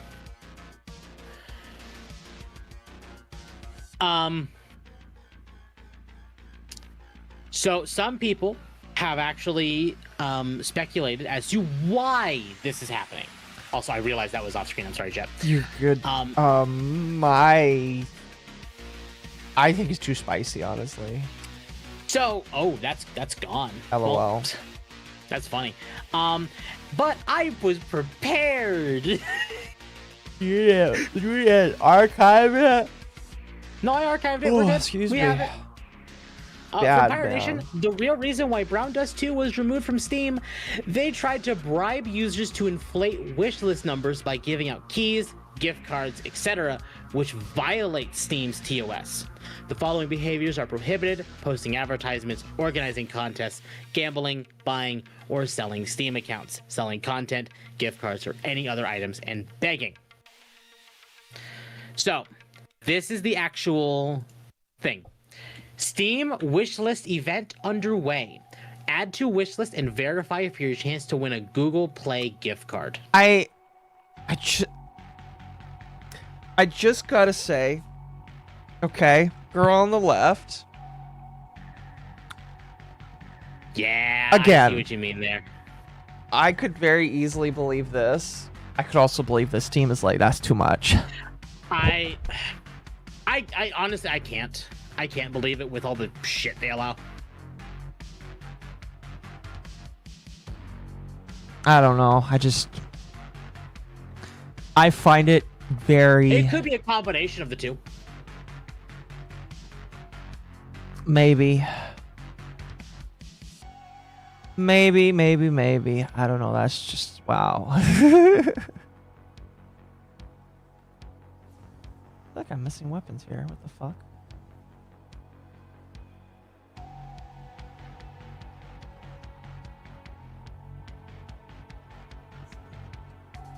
You okay, Temp? No, I'm good. Yeah, sorry. Oh no, Temp's falling asleep, chat. No, I was reading a message. You're good. He's definitely Blue falling Archive tried asleep. to do something similar, but more accidentally for upcoming anniversary. They reversed it though and put out a notice citing Steam rules prohibiting such actions. If Blue Archive did the same thing and basically said they couldn't do it because of Steam rules, I'm guessing that the Blue or Brown Dust 2 devs were not willing to compromise, and that was the deciding factor then. Yeah. Because again, artificially inflating the wish lists is not great. Yeah, excuse me, I would agree.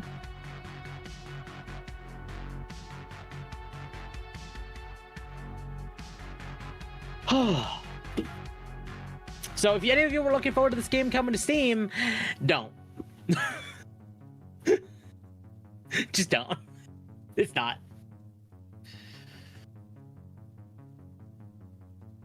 So it's like a definite. It's definitely not coming, or It's a definite. It's not coming to Steam now.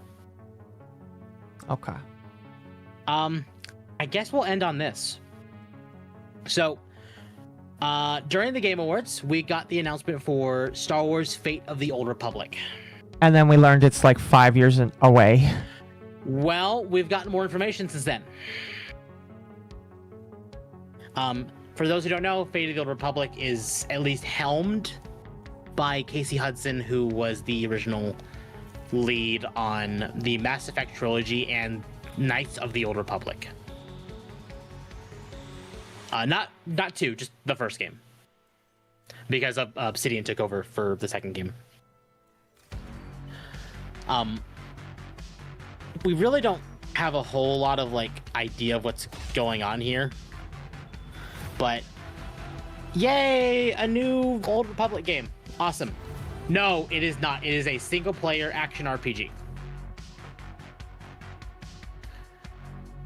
But there was an interview from the with Casey Hudson. So I kind of want to read this.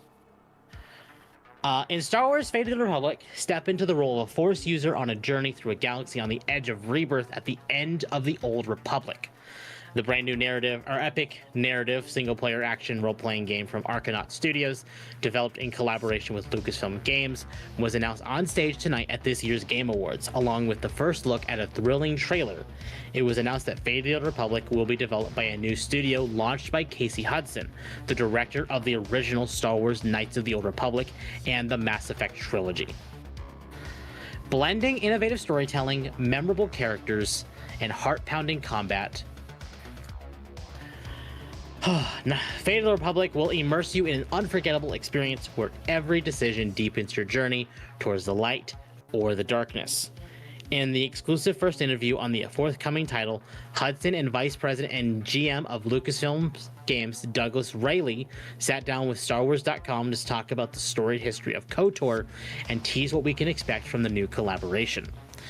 When we developed the original KOTOR, we wanted to create a definitive Star Wars experience, crafting an adventure that consisted of all the things we dreamed of doing as Star Wars fans, Hudson says. Now, 25 years after we started working on that game, our aspirations are equally ambitious. Fate of the Old Republic represents an opportunity to explore a contemporary vision of the definitive Star Wars experience, using state-of-the-art technology and game design in an all-new story crafted specifically to deliver on the combination of player agency and immersion in Star Wars that was at the heart of KOTOR. Although Fate of the Old Republic is not a direct sequel or continuation, it is being built by people who helped shape that legacy, Rayleigh adds. Throughout my 2 decades of working in Star Wars games, including Star Wars: The Old Republic, I have been fortunate to see firsthand just how much these stories mean to our fans. For us, this new project is about honoring that legacy by creating something in the same tradition of a deep, cinematic, choice-driven role-playing game. Reuniting with Casey has been a tremendous honor, and we are pouring all of our shared passion and experience into building the next great chapter. After directing the original and beloved game, Hudson was eager to return to the galaxy, creating a new expression in the tradition of KOTOR, which was released in 2003.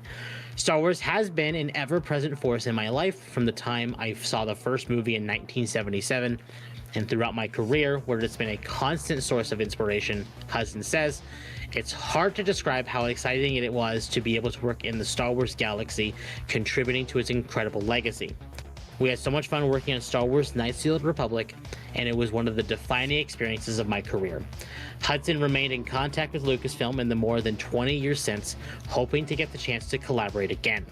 But a project like this is a huge commitment for everyone involved, so it took the right conditions to get everything to line up, he notes. This year, Hudson co-founded Argonaut Studios and the stars began to align. Our goal is developing the kind of games I love making, emotionally powerful, cinematic adventures driven by player agency, narrative depth, and immersive world building, he says. Conversations between our team and Lucasfilm Games led to an incredible opportunity to return to Star Wars. And once again, we can hardly believe we're working on such a special project. Still in the early stages of development and creation, Fate of the Old Republic benefits from decades of creative experience across the collaborative partnership. I've always strived to lead very focused projects with creative clarity and alignment among the team, and a crisply organized production plan.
Much sooner. than we are anticipating. I still don't expect, 26 or 27. I think we're leaning maybe more closer to 28 or 29, but yeah. We'll see.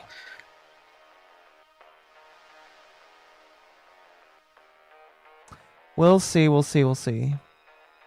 we will see indeed. I'm hesitant on this one. Do I think it has an opportunity to be good? Sure. But this is Disney Star Wars. Yes, and that's the problem. That's the problem, yeah.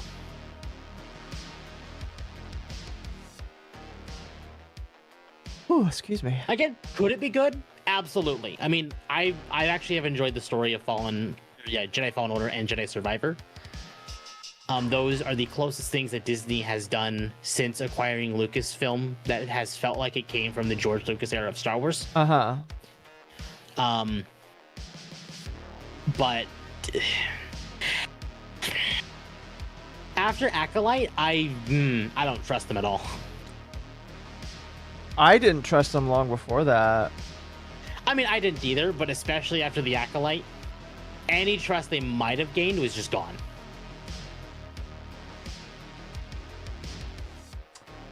That's fair.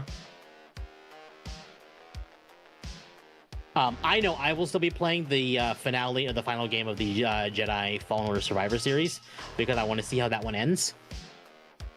And I will maybe play Fate of the Republic. I might have to wait for word of mouth on this one.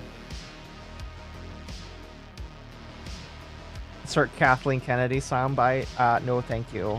Yeah, no.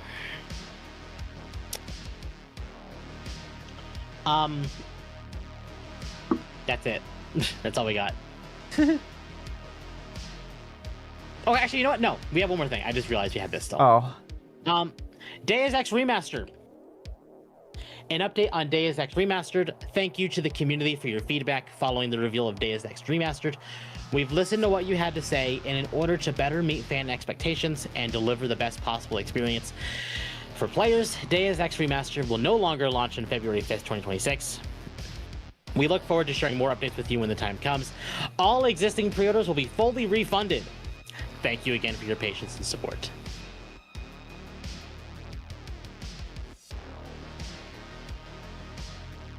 Yeah, I have a sneaking suspicion this game is dead. That is funny. I would not be surprised. The truth is Disney Star Wars has zero trust, low expectations, and no respect to the original saga or to the fans. Exactly. Yeah. Pretty much. Temp's tired? Yes, Temp is very tired. I mean, I am tired, but I'm not tired enough to not go, to not just keep doing. I'm happy to entertain. So. Are you saying I'm not happy to entertain? No, but I feel like you're putting me in a hole. That's what dogs jump in holes. Excuse me, you jumped in that hole. But yeah, chat. That's it. That's Dogwave. That is everything in our docket. Okay. Unironically, what are you doing? Actually, what am I doing? Hold on, let me do mine because I know you. I'm doing nothing. Good night, everybody. We're done.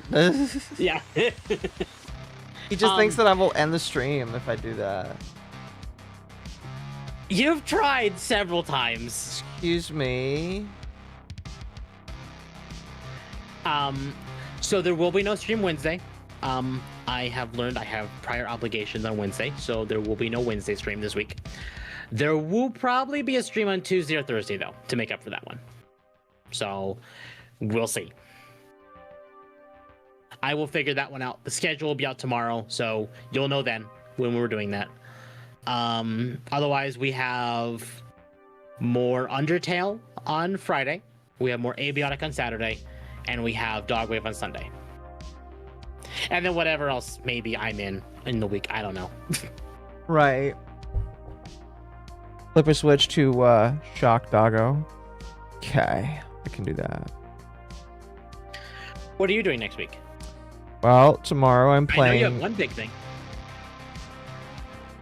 Tomorrow I'm playing Fortnite with Celestium and Leaflet. And Kangman Kegman Lee. Yeah. I'm tired. I am hopefully finishing up the Cinder video editing, and then we might release it. I don't want to release it on Christmas. That would be kind of weird.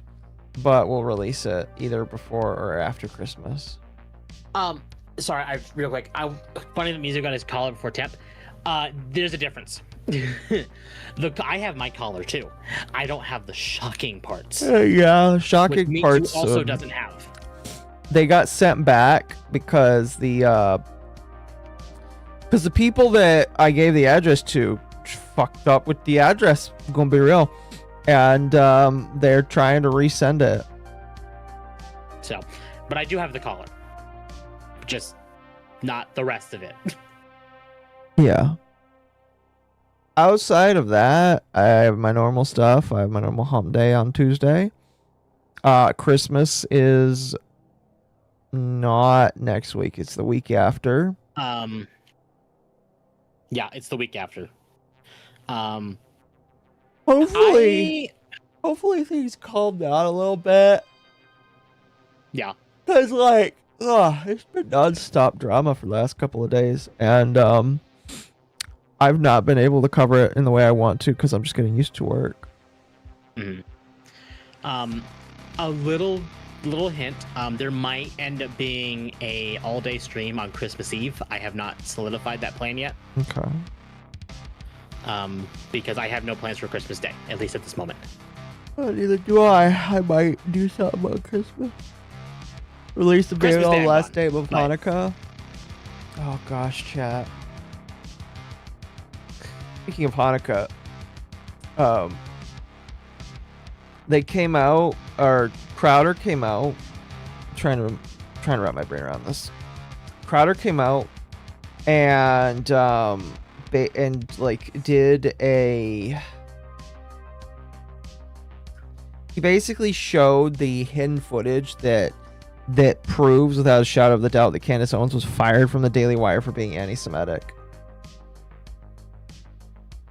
That's funny. It is, and I think the thing that, okay, this is only for the people that stuck around, but I think the thing that was the funniest to me is how Jeremy Boring was like, anti-Semitism is like racism in America, and he acted like he acts like that's a big deal when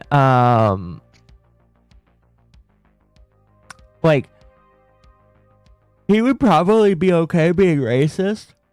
I don't know if real racist is the right term, but he would be okay with the racism if it made the Daily Wire more funny or more interesting. But he's like, oh, we're not bought and paid for by Jews, but we don't like anti-Semitism. And I'm just sitting here listen, I don't like anti-Semitism either, but I can say that without the idea that I am bought and paid. I don't believe the Daily Wire doesn't have some sort of weird backing by other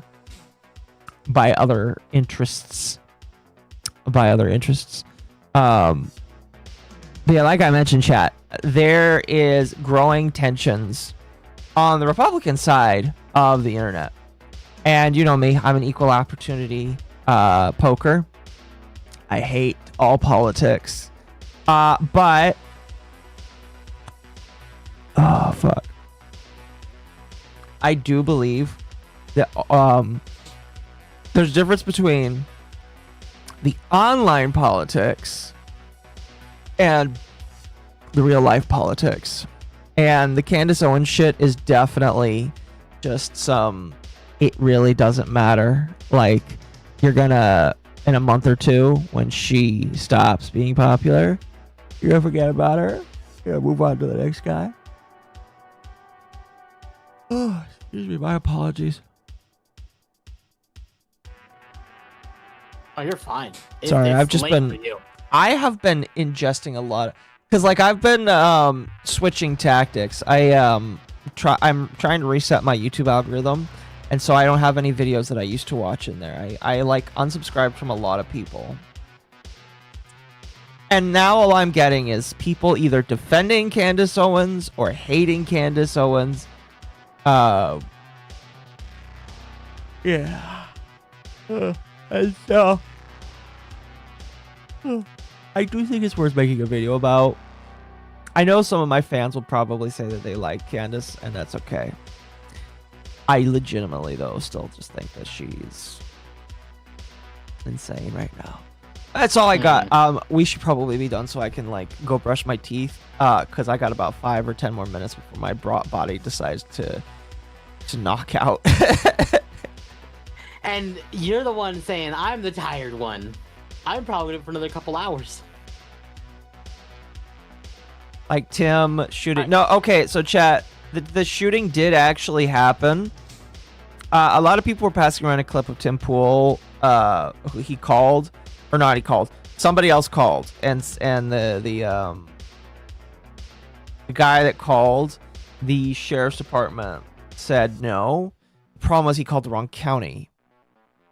So somebody else called the right county and came up with a report.